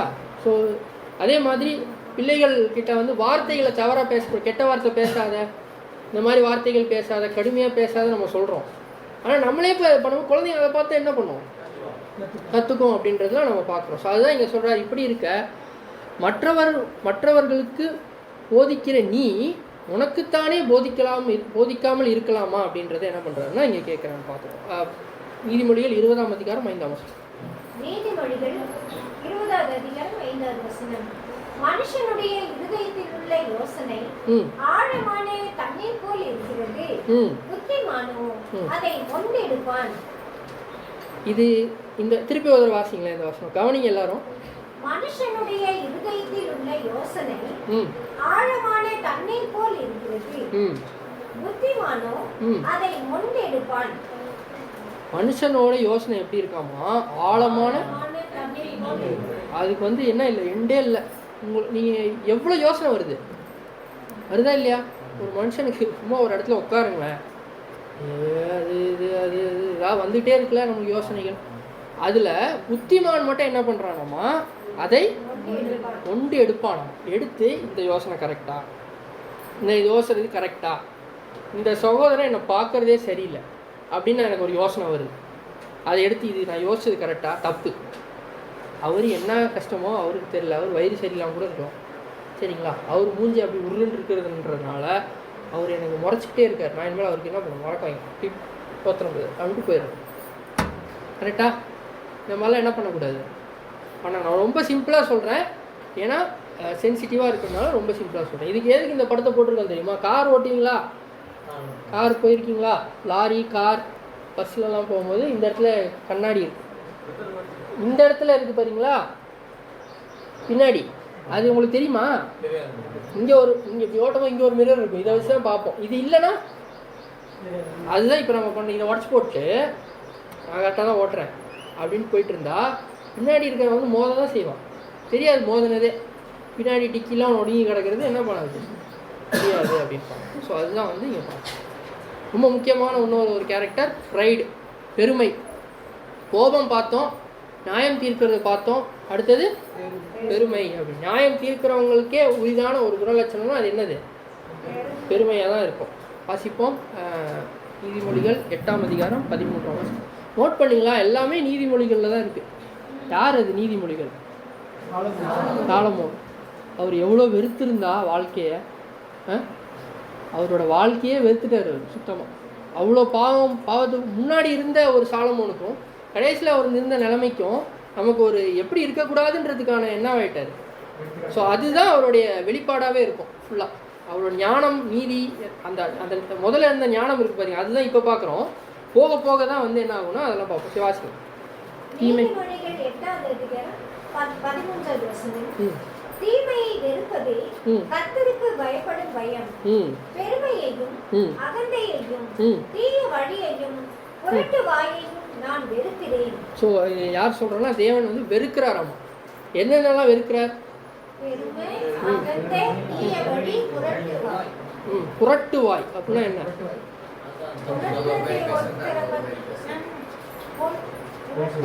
ஒரு விஷயத்தை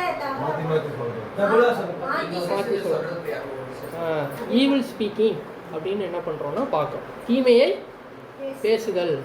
அதாவது ஒரு சகோதரன் உங்கள்கிட்ட வந்து ஒரு விஷயத்த சொல்கிறாங்கன்னா அதை அப்படியே என்ன பண்ணுறோம்?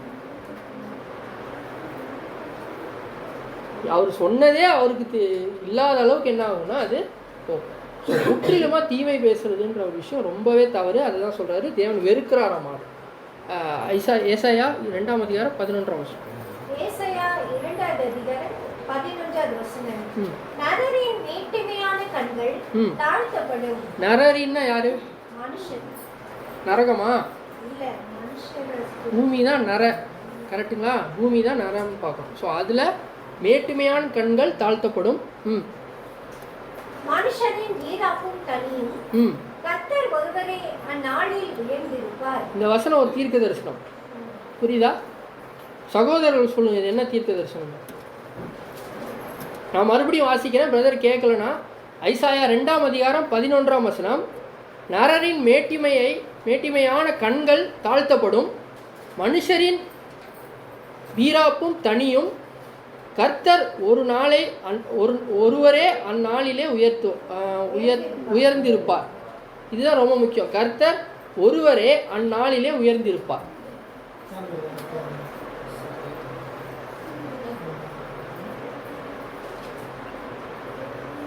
தேவன் வந்துட்டு தான் உயர்ந்திருப்பாருன்றது நமக்கு இப்போ தெரிஞ்சிருக்கு. இது எல்லா ஜனங்களும் அவங்களுடைய திங்கிங் எல்லாமே ஒரே செகண்ட்ல இப்படிதான் உண்மையான தேவன்றது அறிஞ்சிருக்கு. இதுதான் நான் எதிர்பார்த்தேன். 1000 இயர்ஸ். இது இந்த வசனம் வந்து பார்த்தீங்கன்னா, நரரின் மேட்டிமையான கண்கள் தாழ்த்தப்படும். நரரின்னா பூமியில் இருக்க எல்லாருக்கும், கரெக்டுங்களா? அவங்களோட மேட்டிமையான கண்கள் என்ன பண்ணுன்னா தாழ்த்தப்படும். மனுஷரின் வீராப்பும் தனியும். இப்போ எல்லாரும் மனுக்குளம் எந்திரிச்சு வந்தோடனே பிரசிடென்ட் எந்திரிப்பாரா? பிரைம் மினிஸ்டர் எந்திரிப்பாரா? ஒரு நாட்டோட ராஜாவாக இருக்கிறவங்க எந்திரிப்பாங்களா? பெரிய பெரிய இடத்துல இருக்கிறவங்க எந்திரிப்பாங்க. அவங்களோட எல்லாரோடைய மேட்டிமையான கண்களும் என்ன பண்ணும்? தாழ்த்தப்படும். மனுஷரின் வீராப்பும் தனியும். ஸோ வீராப்பாக இருந்தவங்க எல்லாரும் என்ன ஆவாங்க? தாழ்ந்து போவாங்க. கர்த்தர் ஒருவரே அந்நாளில் உயர்ந்திருப்பார். கர்த்தர்ன்றது நம்ம ஆண்டவராகிய இயேசு கிறிஸ்து. இது வந்து 1000 வருட அரசாட்சியில் நடக்க போகிற ஒரு விஷயத்தை என்ன பண்ணுறோன்னா பார்க்குறோம், கண்ணுக்கு தெரிகிற ராஜ்யத்தில். இதை யார் நடப்பிக்க போகிறா? கிறிஸ்துவும். சபை இப்போ எங்கே இருக்குது? பூமியில் தான் இருக்குது, கரெக்டுங்களா? யார் அழைக்கப்பட்ட நம்ம தான் பார்க்கணும். பூமியில் இருக்கிறவங்களே இந்த நிலைமைக்கு தான் கொண்டு வர போகிறாரு அப்படின்னா, இப்போ இருக்கிற நம்ம அதை காட்டல அப்படின்னா அந்த நிலைமைக்கு என்ன பண்ண முடியாது, போக முடியாது அப்படின்றது தான் இங்கே பார்க்குறோம். இந்த மாதிரி ஒரு விஷயத்த பண்ணுறது தான் உங்களை எல்லாரும் அழைச்சிருக்காருன்னா, முதல்ல உங்களை என்ன பண்ண சொல்லுவார்? பண்ண சொல்லுவார். அது ஏன்னா அவர் அதை பண்ணியிருக்காரு. யார்? ஆண்டவராக இயேசு கிறிஸ்து அதை பண்ணிட்டு தான் அந்த நிலைமைக்கு போயிருக்காருன்னும் போது நீங்களும் அதை பண்ணால் மட்டும்தான் அந்த நிலைமைக்கு போய் உலக ஜனங்களுக்கு நீதியாக நியாயம் தீர்வு. ஏன் திரும்ப இது ஒரு ப்ராக்டிக்கலாக சொல்கிறேன் பாருங்களேன். எனக்கு ஒரு ஃபேமிலி மெம்பர் இருக்கார், ரொம்ப தீமையை எனக்கு செஞ்சுருக்காரு. நான் வந்து அவர் மேலே அவர் செஞ்சதில் ரொம்ப கொடுமை, உலகத்தின் பார்வையில் இந்த அளவுக்கு ஒரு மனுஷனை கொடுமைப்படுத்தினா அந்த அளவுக்கு ஒரு அவர் கண்டிச்சே ஆகணுன்ற அளவுக்கு ஒரு இது எனக்கு பண்ணியிருக்காரு. ஆனால் உதாரணத்துக்கு நான் அவரை மன்னிக்கவே இல்லை. சபைன்ற அழைப்பில் நான் போகிறேன்னு வச்சுங்க, எக்ஸாம்பிள், வாய்ப்பே இல்லை, போகிறேன்னா நான் அவருக்கு என்ன பண்ணுவேன்? அந்த இடத்துல பச்சைபாதம் காட்டுவேன். அப்போ தேவனுடைய நீதி என்ன ஆகாது? காமிக்க முடியாது. ஸோ சபை அப்படின்ற அந்த இடத்துக்கு போகணுன்னா கிறிஸ்துவனுடைய அப்படியே அடிச்சு விடுதலை பின்பற்றி அதே சாயலாக இருக்கிறவங்களால மட்டும்தான் என்ன பண்ண முடியும்னா அந்த நிலைமைக்கு போய் தன்னை எதிர்த்தவர்களுக்காகவும் என்ன பண்ண முடியும்? அங்கே பரிந்து பேச முடியும். அதுதான் வந்து தேவன் வந்து கிறிஸ்து மூலிமா இப்போ சபைக்கிட்டே எதிர்பார்த்துட்டு இருக்காரு அப்படின்னு பார்க்க. அடுத்தது பிட்டர்னஸ், மனக்கசப்பு. உங்கள் எல்லார்ட்டையும் மைண்டில் யோசிச்சுங்க, உங்களுக்கு எல்லாரும் யாராவது ஒருத்தர் பெரிய துரோகம் பண்ணியிருப்பாங்கள்ல,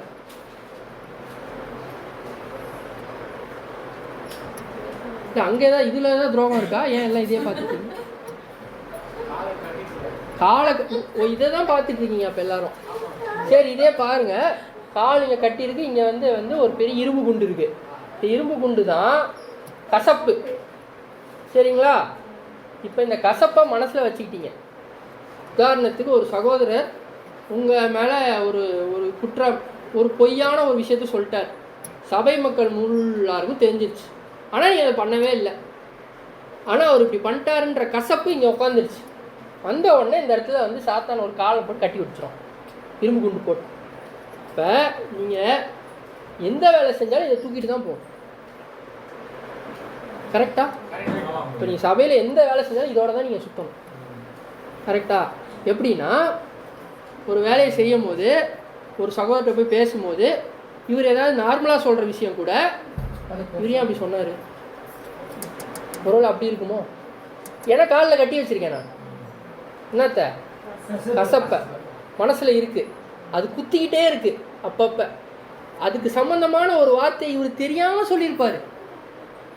சொல்லிட்டாருன்னா உடனே நீ எப்படி அப்படி சொல்லலாம், அவர் எப்படி அப்படி சொல்லலாம், என் கஷ்டம் அவருக்கு எங்கே தெரியும், இப்படிலாம் என்ன பண்ணுவோம் நம்ம. ஏன்னா நம்ம அந்த கசப்பை மறக்கலை, மன்னிக்கலை, இதை தூக்கிட்டே நம்ம சுற்றுறோம். கண்டிப்பாக ஒரு சகோதரருக்கோ இன்னொரு சகோதரிக்கோ குடும்பத்திலையோ கண்டிப்பாக எல்லாரையும் ஏதோ ஒரு வகையில் என்ன பண்ணியிருப்போம், ஹர்ட் பண்ணியிருப்போம். அந்த ஹர்ட்டிங்கை நம்ம மைண்டில் வெளியே நம்ம மறந்துடுவோம், நார்மலாக இருப்போம், உள்ளே வச்சுட்ருப்போம். இன்னைக்கு இவர் என்ன பண்ணார் என்ன அப்படின்னு மைண்டில் வச்சு. இந்த பொண்ணு என்ன பண்ணுச்சு அன்றைக்கி, எனக்கு இந்த மாதிரி ஒன்று விஷயத்த பண்ணுச்சு, இந்த சகோதரர் எனக்கு இந்த மாதிரி பண்ணார் அப்படின்னு என்ன பண்ணுவோம், உள்ளே அப்படியே தேக்கி வச்சுப்போம், மறந்துடுவோம். ஆனால் அது அப்படியே இருக்கும், அதை கூடயே இழுத்துக்கிட்டே இந்த மாதிரி என்ன பண்ணுறது போயிட்டே இருக்கு. சரி, ஓகே, கீழே விழுந்து கூட என்ன பண்ணுறதுன்னா விழுறது கிடையாது அப்படிப்பா. வாசிங்க எபிரேயர் 12ஆம் அதிகாரம் 15ஆம் வசனம். எபிரேயர் 12ஆம் அதிகாரம் 15ஆவது வசனம். ஒருவனும் தேவனுடைய கிருபையை இழந்து போகாதபடிக்கும் யாதொரு கசப்பான வேர் முளைத்தெழும்பி கலக்கம் உண்டாக்குகிறதினால் அநேகர் தீட்டுப்படாதபடிக்கும். இதை பார்த்தீங்கன்னா இதில் ரொம்ப முக்கியமான கசப்பான வேர். அது என்ன ஆகும்னா, கசப்பான வேர் வந்து உள்ள அப்படியே ஒரு சின்ன ஒரு ஒன்றும் இல்லை, இந்த இதுனா செடி கறிவேலையா அது அந்த செடி நீங்கள் என்ன வெட்டினீங்கனாலும் வேறையே எடுத்து போட்டால் பிச்சு போட்டாலும் வளர்ந்துடும். பார்த்துருக்கீங்களா? ஏன்னா அந்த வேர் ஒரு சின்ன துண்டு உள்ளே இருந்தால் போதும், அது என்ன ஆயிடும், நல்லா வளர்ந்துடும். அது மாதிரி தான் என்ன தான் தூக்கி வெளியே போட்டு அந்த வேரை மட்டும் கொஞ்சோண்டு இது மட்டும் என்னால் மறக்க, ரொம்ப ஹார்ட் ஆகிட்டேன் பிரதர், என்னால் மறக்க முடியாது பிரதர்னு வச்சுருந்தீங்கன்னா அது ஒரு நாள் வெளிந்து மரமாகி வளர்த்து நிற்கும். இதுதான் வந்து பிட்டர்னஸ் பார்க்கும். கொலோசியர் 3ஆம் அதிகாரம் 13ஆம் வசனம். கொலோசியர் 3ஆம் அதிகாரம் 13ஆவது வசனம். ஒருவரை ஒருவர் தாங்கி ஒருவர் பேரில் ஒருவருக்கு குறைபாடு உண்டானால் கிறிஸ்து உங்களுக்கு மன்னித்தது போல ஒருவருக்கு ஒருவர் மன்னியுங்கள். இதுக்கு மேலே நான் எக்ஸ்பிளனேஷன் தர தேவையில்ல. ஏன் அப்படின்னா, நம்மளை விட ஒரு பெரிய பாவி பூமியில் கிடையாது. யார் முன்னாடினா கிறிஸ்துவ முன்னாடி. கரெக்டுங்களா? ஒரு சகோதரர் நமக்கு எதிராக ஒரு துரோகம் பண்ணுறாங்க, ஒரு விஷயம் பண்ணுறாங்கன்னா, நான் ஒரு நாள் இந்த மாதிரி கிறிஸ்துக்கு எதிராக பண்ணேன், அதை மன்னிச்சார்ல, இதை மன்னிக்கிறதுக்கு ஏன் என்னால் முடியாதா அப்படின்ற மனப்பான்மையில நம்ம என்ன பண்ணோம்னா மன்னிக்கிறவங்களா இருக்கணும். மன்னிக்காமல் போனால் என்ன ஆகுன்றது தான் அடுத்தது, அன்ஃபர்கிவ்னஸ். அதாவது மன்னிக்கவே என்னால் முடியாது அப்படின்னு ஒரு விஷயம் இருக்குல்ல, அதுதான் நீதிமொழிகள் 8ஆம் அதிகாரம் 13ஆம் வசனம். அது வேணாம், அது விட்டுருங்க. மத்தேயு 6ஆம் அதிகாரம் 14 மற்றும் 15. மத்தேயு எழுதின சுவிசேஷம் 6ஆம் அதிகாரம் 14 மற்றும் 15 வசனங்கள். மனுஷருடைய தப்பிதங்களை நீங்கள் அவர்களுக்கு மன்னித்தால் உங்கள் பரமபிதா உங்களுக்கும் மன்னிப்பார். மனுஷருடைய தப்பிதங்களை நீங்கள் அவர்களுக்கு மன்னியாதிருந்தால் உங்கள் பிதா உங்கள் தப்பிதங்களையும் மன்னியாதிருப்பார். நம்முடைய பரமபிதா நம்மளுடைய இருதயங்களை பார்க்குறாரா, முகத்தை பார்க்குறாரு? இருதயத்தான் பார்க்குறாரு. உங்களால் தெரியுங்களா? கன்ஃபார்மாக தெரியுங்களா? அப்போ மன்னிப்பு வெளிப்படையாக இருக்கணுமா, இருதயத்தில் இருக்கணும்? வெளிப்படையாக இருக்கணுமா, இருதயத்திலேருந்து இருக்கணுமா? இப்போ நான் முகத்தில் சொல்லிக்கிறேன், நான் மன்னிச்சிட்டேன், நான் எல்லாரையும் மன்னிச்சிடறேன் பிரதர், எனக்கெல்லாம் ஒன்றும் இல்லைங்க பிரதர், எனக்கு ஒன்றும் இல்லை பிரதர், நான் வந்து மன்னிச்சிடறேன் பிரதர் சொல்லிவிட்டு இருதயத்தில் நீ கொஞ்சம் வச்சதுன்னா அதுதான் தேவன் பார்க்க போகிறாரு. நீ வெளியில் எல்லாரையும் மன்னிச்சிட்டேன்னு சொல்லி ஒரு பிரயோஜனமும் கிடையாது. ஏன்னா இருதயத்தை தான் தேவன் பார்க்குறாரு. இருதயத்திலேருந்து தான் என்ன பண்ண போகிறாருன்னா அவன் நியாயம் தீர்க்க போகிறாருன்றதை பார்க்குறோம்.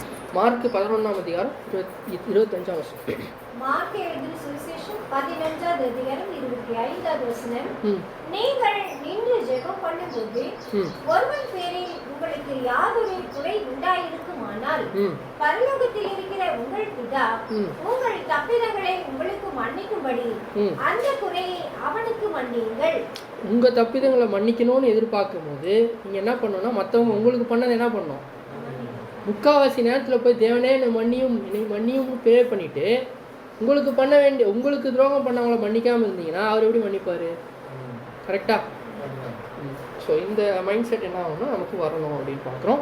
அடுத்தது பார்த்தீங்கன்னா சுயநீதி, செல்ஃப் ரைச்சியஸ்னஸ். டைகிராமை பார்த்துருவீங்களே உடனே இந்த முட்டை மட்டும் என்ன பண்ணுது? எல்லா முட்டையும் மேலே ஏறி பெருசாக போகுது. ஏன்னா அதுதான் கரெக்டாக இருக்காமா. மற்றவங்க எல்லாரும் அது கீழே தான். இதுலேயும் ஒரு பெருமை வருது பார்த்தீங்களா? ஸோ சுயநீதி தான் ரொம்ப ரொம்ப ரொம்ப ரொம்ப டேஞ்சர். பொதுவாகவே மனுஷ சுபாவத்தில் நமக்கு என்ன ஆகும்னா, ஏன்னா நம்மளால் மட்டும்தான் நம்ம சுச்சுவேஷன்ஸ் அண்டர்ஸ்டாண்ட் பண்ண முடியுன்றதுனால நான் கரெக்டாக இருக்கேன் அப்படின்ற அந்த மாம்சம் வந்து என்ன பண்ணுன்னா சொல்லிகிட்டே இருக்கும்.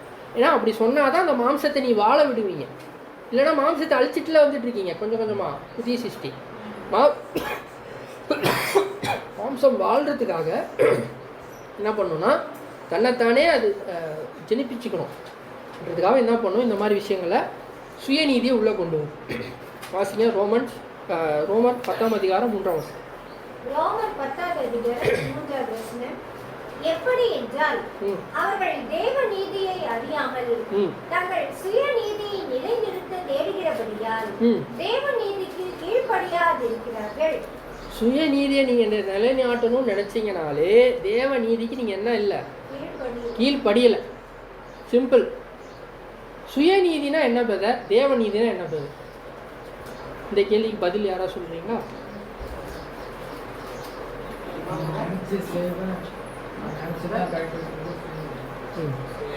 சுயநீதிக்கும் தேவ நீதிக்கும் உள்ள வித்தியாசம் இல்லை என்ன? அட்லீஸ்ட் என்னன்னா ஒரு ப்ராக்டிக்கல் எக்ஸாம்பிள் கூட சொல்லலாம்.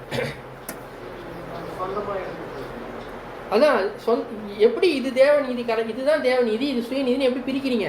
சொந்தமாக எடுத்ததுன்னு எப்படி பிரிக்கிறீங்க? ஏதாவது ப்ராக்டிக்கல் எக்ஸாம்பிள் சொல்லுங்கள். இப்போ உதாரணத்துக்கு நான் கேட்கும்போது சபைக்கு வர்றதுலாம் சொன்னீங்கல்ல, அது மாதிரி கேட்குறேன்.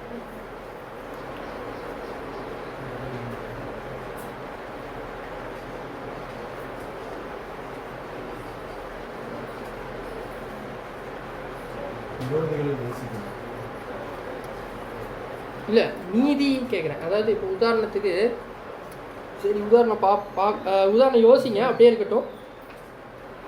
நீதிமொழிகள் 30ஆம் அதிகாரம் 12ஆம் வசனம்.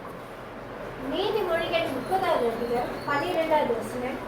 தாங்கள் அழுக்கற கழுவப்படாமல் இருந்தும் தாங்கள் பார்வைக்கு சுத்தமாக தோன்றுகிற சந்ததியாரும் உண்டு.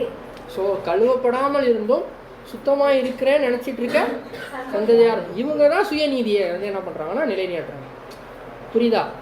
நாங்கள் அழுக்காக இருந்துமே நாங்கள் என்ன தான் இருக்கோம், சுத்தமாக தான் இருக்கோம்னு சொல்லிகிட்டு இருக்கவங்க தான் என்ன பண்ணுறாங்க, சுயநீதியை ஸ்தாபிக்கிறாங்க. இப்போ உதாரணமாக நான் சொல்கிறேன், எனக்கு ஒரு வேலை இருக்குது, கரெக்டுங்களா? ஒரு வேலைத்தளம் எனக்கு இருக்குது. அந்த வேலைத்தளத்தில் நான் போய் வேலை செஞ்சால் தான் என் வீட்டில் வந்து எல்லா விஷயத்தையும் பண்ண முடியும்.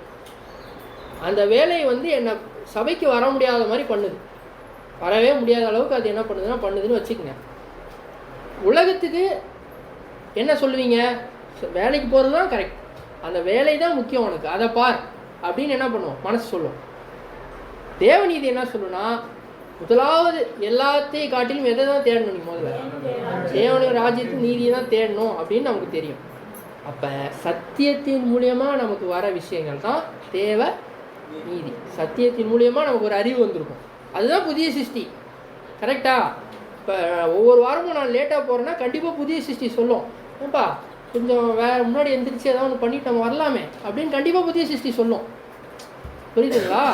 அது மாதிரியே நமக்கு வந்து புதிய சிருஷ்டி ஒரு சொல்லும், சுயநீதி ஒன்று சொல்லும். அப்பா நீ கஷ்டப்பட்டு நீயே வந்து இத்தனை நாள் வேலை செய்கிற, ஒரு நாள் தூங்கினா என்ன உனக்கு, தூங்கு பரவாயில்ல, ஒரு நாள் மண்ணா படிக்கலன்னா என்ன, சாயந்தரம் படிச்சுக்க, அடுத்த நாள் இன்னும் நாளைக்கு சாயந்தரம் படி படி ஆள் படி படி படி போய் மண்ணானா என்னன்னு தெரியாதுன்ற அளவுக்கு போய் கரெக்டாக அந்த மாதிரி இருக்கக்கூடாது அப்படின்றத நம்ம பார்க்குறோம். அடுத்தது சின்ன பார்ஷியாலிட்டி. பார்ஷியாலிட்டி தமிழ் என்ன சொல்கிறது? சரி வாசிருங்க. யாக்கோபு 2ஆம் அதிகாரம் 1ஆம் வசனம் ஃபஸ்ட்டு. யாக்கோபு 2ஆம் அதிகாரம் 1ஆம் வசனம். என் சகோதரரே, மகிமையுள்ள நம்முடைய கர்த்தராகிய இயேசு கிறிஸ்துவின் மேலுள்ள விசுவாசத்தை பட்சபாதத்தோடு பற்றிக் கொள்ளாதிருப்பீர்களாக. பட்சபாதம் இப்போதான் எனக்கு கிடைக்குது. அது என்னன்னா பார்ஷியாலிட்டின்னா என்னன்னா பட்சபாதம். நமக்கு சத்தியம் எப்படி கொடுக்கப்பட்டிருக்கு? வாசிங்க மறுபடியும் வாசிங்க. என் சகோதரரே, மகிமையுள்ள நம்முடைய கர்த்தராகிய இயேசு கிறிஸ்துவின் மேல் உள்ள விசுவாசத்தை பட்சபாதத்தோடு பற்றிக் கொள்ளாதிருப்பீர்களாக. சகோதரர், இந்த சகோதரர் எனக்கு ரொம்ப பிடிக்கும், இந்த சகோதரர் எனக்கு பிடிக்காது, இவர்கிட்ட மட்டும் நான் என்ன பண்ணுவேன், பேசுவேன், அவர்கிட்ட நான் அவ்வளோவா பேச மாட்டேன். குரூப்பிசம், ஒரு குரூப், இந்த குரூப் வந்து என்னது சர்ச் ஸ்கூல்லே, நம்ம எக்லிஷா ஸ்கூல்லேயே ஒரு குரூப், இவங்க ஒரு குரூப்பு, இவங்க ஒரு குரூப், அவங்க ஏன்னா எவன் பிடிச்சவங்களாம் என்ன பண்ணிக்கிறது, ஒரு குரூப் சேர்ந்துக்கிறது. ஸோ அதை வந்து பண்ணக்கூடாது அப்படின்னு சொல்லி என்ன பண்ணுறாருன்னா சொல்கிறாரு. ஏன்னா எல்லாருமே சத்தியத்தின் மேலே விசுவாசம் வச்சு வந்த எல்லாருமே உங்களுக்கு என்னதான் டீமாக பிரிச்சுக்கிறதா? ஓகே, அடுத்தது வாசிங்க 9ஆம் வசனம். பட்சபாதம் உள்ளவர்களாய் இருப்பீர்களானால் பாவம் செய்து மீறினவர்கள் என்று நியாயப்பிரமாணத்தால் தீர்க்கப்படுவீர்கள். புரியுதா? பாவம் செய்தவர்கள்னு என்ன பண்ணுறாரு, நம்மளை நியாயம் தீர்க்கிறாரு அப்படின்னு பார்க்குறோம். ஸோ பட்சபாதம் காட்டினாலே நம்ம என்ன பண்ணுறோம் அப்படின்னா பாவம் செஞ்சதுக்கு சமம். பாவம் தான் அது ஆக்சுவலாக பட்சபாதம். ஒருத்தருக்கு மட்டும் நம்ம பட்சபாதம் காட்டிட்டு இன்னொருத்தரை வேறு மாதிரி பண்ணுறது, அது வந்து என்னது பாவம் அப்படின்றத பாவம். இந்த மாதிரிலாம் இருந்தால் எப்படி நீ உலக ஜனங்களை நீதியாக நியாயம் திருப்பீங்க? பிடிச்சவங்களுக்குலாம் ஏய் இவர் வந்து எனக்கு ரொம்ப பிடிக்கும், இவங்களுக்கு வந்து நான் சத்தியத்தை அதிகமாக தரேன், இவங்களுக்கு கம்மியாக தரேன்னு சொல்ல முடியும்? அதுக்கு தான் தேவன் வச்சிட்டாரு. நீ வந்தால் ஒன்று எதுவுமே இந்த ஒரு பாவம் கரை திரையும் இல்லாமல் வரணும். ஏன்னா அவர் ஃபஸ்ட்டே வந்து ஆதாம் வச்சுட்டே பார்த்துட்டார், அவனுக்கு சுயாதீனம் கொடுத்தாரு. அவன் என்ன பண்ணான், கீழ்ப்படியாமையினால என்ன பண்ணால் பாவத்துக்குள்ளே போயிட்டான். அவ்வளோ பெரிய தேவனுடைய சிஸ்டத்தில் பரிசுத்தமே இருந்த இடத்துலையே ஒரு அசுத்தம் வந்துச்சு. யார் அது? சாத்தான். தேவனுக்கு மேலே ஏறுவேன் உன்னதங்களுக்கு அவருக்கு ஒப்பாவேன்னு சொல்லி என்ன பண்ணுறான், அவன் திங்க் பண்ணுறான். அந்த ஒரு விஷயம் மறுபடியும் வரவே கூடாது அவருக்கு. அப்போ நம்மளை எந்த அளவுக்கு ஒரு ஃபில்டர் பண்ணுறாருன்ற விஷயத்த நம்ம பார்க்கணும். கடைசியாக பாடத்தை முடிச்சிடலாம். அப்பா இப்போதான் எல்லாம் பிஸ்க் ஆகுறீங்க. பாடத்தை முடிச்சிடலான்னு சொன்னால் தான் இப்போ பாப்பா எந்திரிச்சு தூங்கிட்டு இருந்தா போகும். சரி ஓகே, வாசிங்க. சங்கீதம் 19ஆம் அதிகாரம் 12 மற்றும் 13. 19வது சங்கீதம் 12 மற்றும் 13 வசனங்கள். தன் பிழைகளை உணர்கிறவன் யார்? ஸோ இப்போ நம்மளுடைய குருட்டாட்டமான ஒரு நிலைமைக்கு நமக்கு யார் தான் நமக்கு வந்து சொல்ல முடியும்? நம்ம 4 விஷயம் 5 விஷயம் கிட்ட பார்த்தோம். மற்றவர்கள் யார்?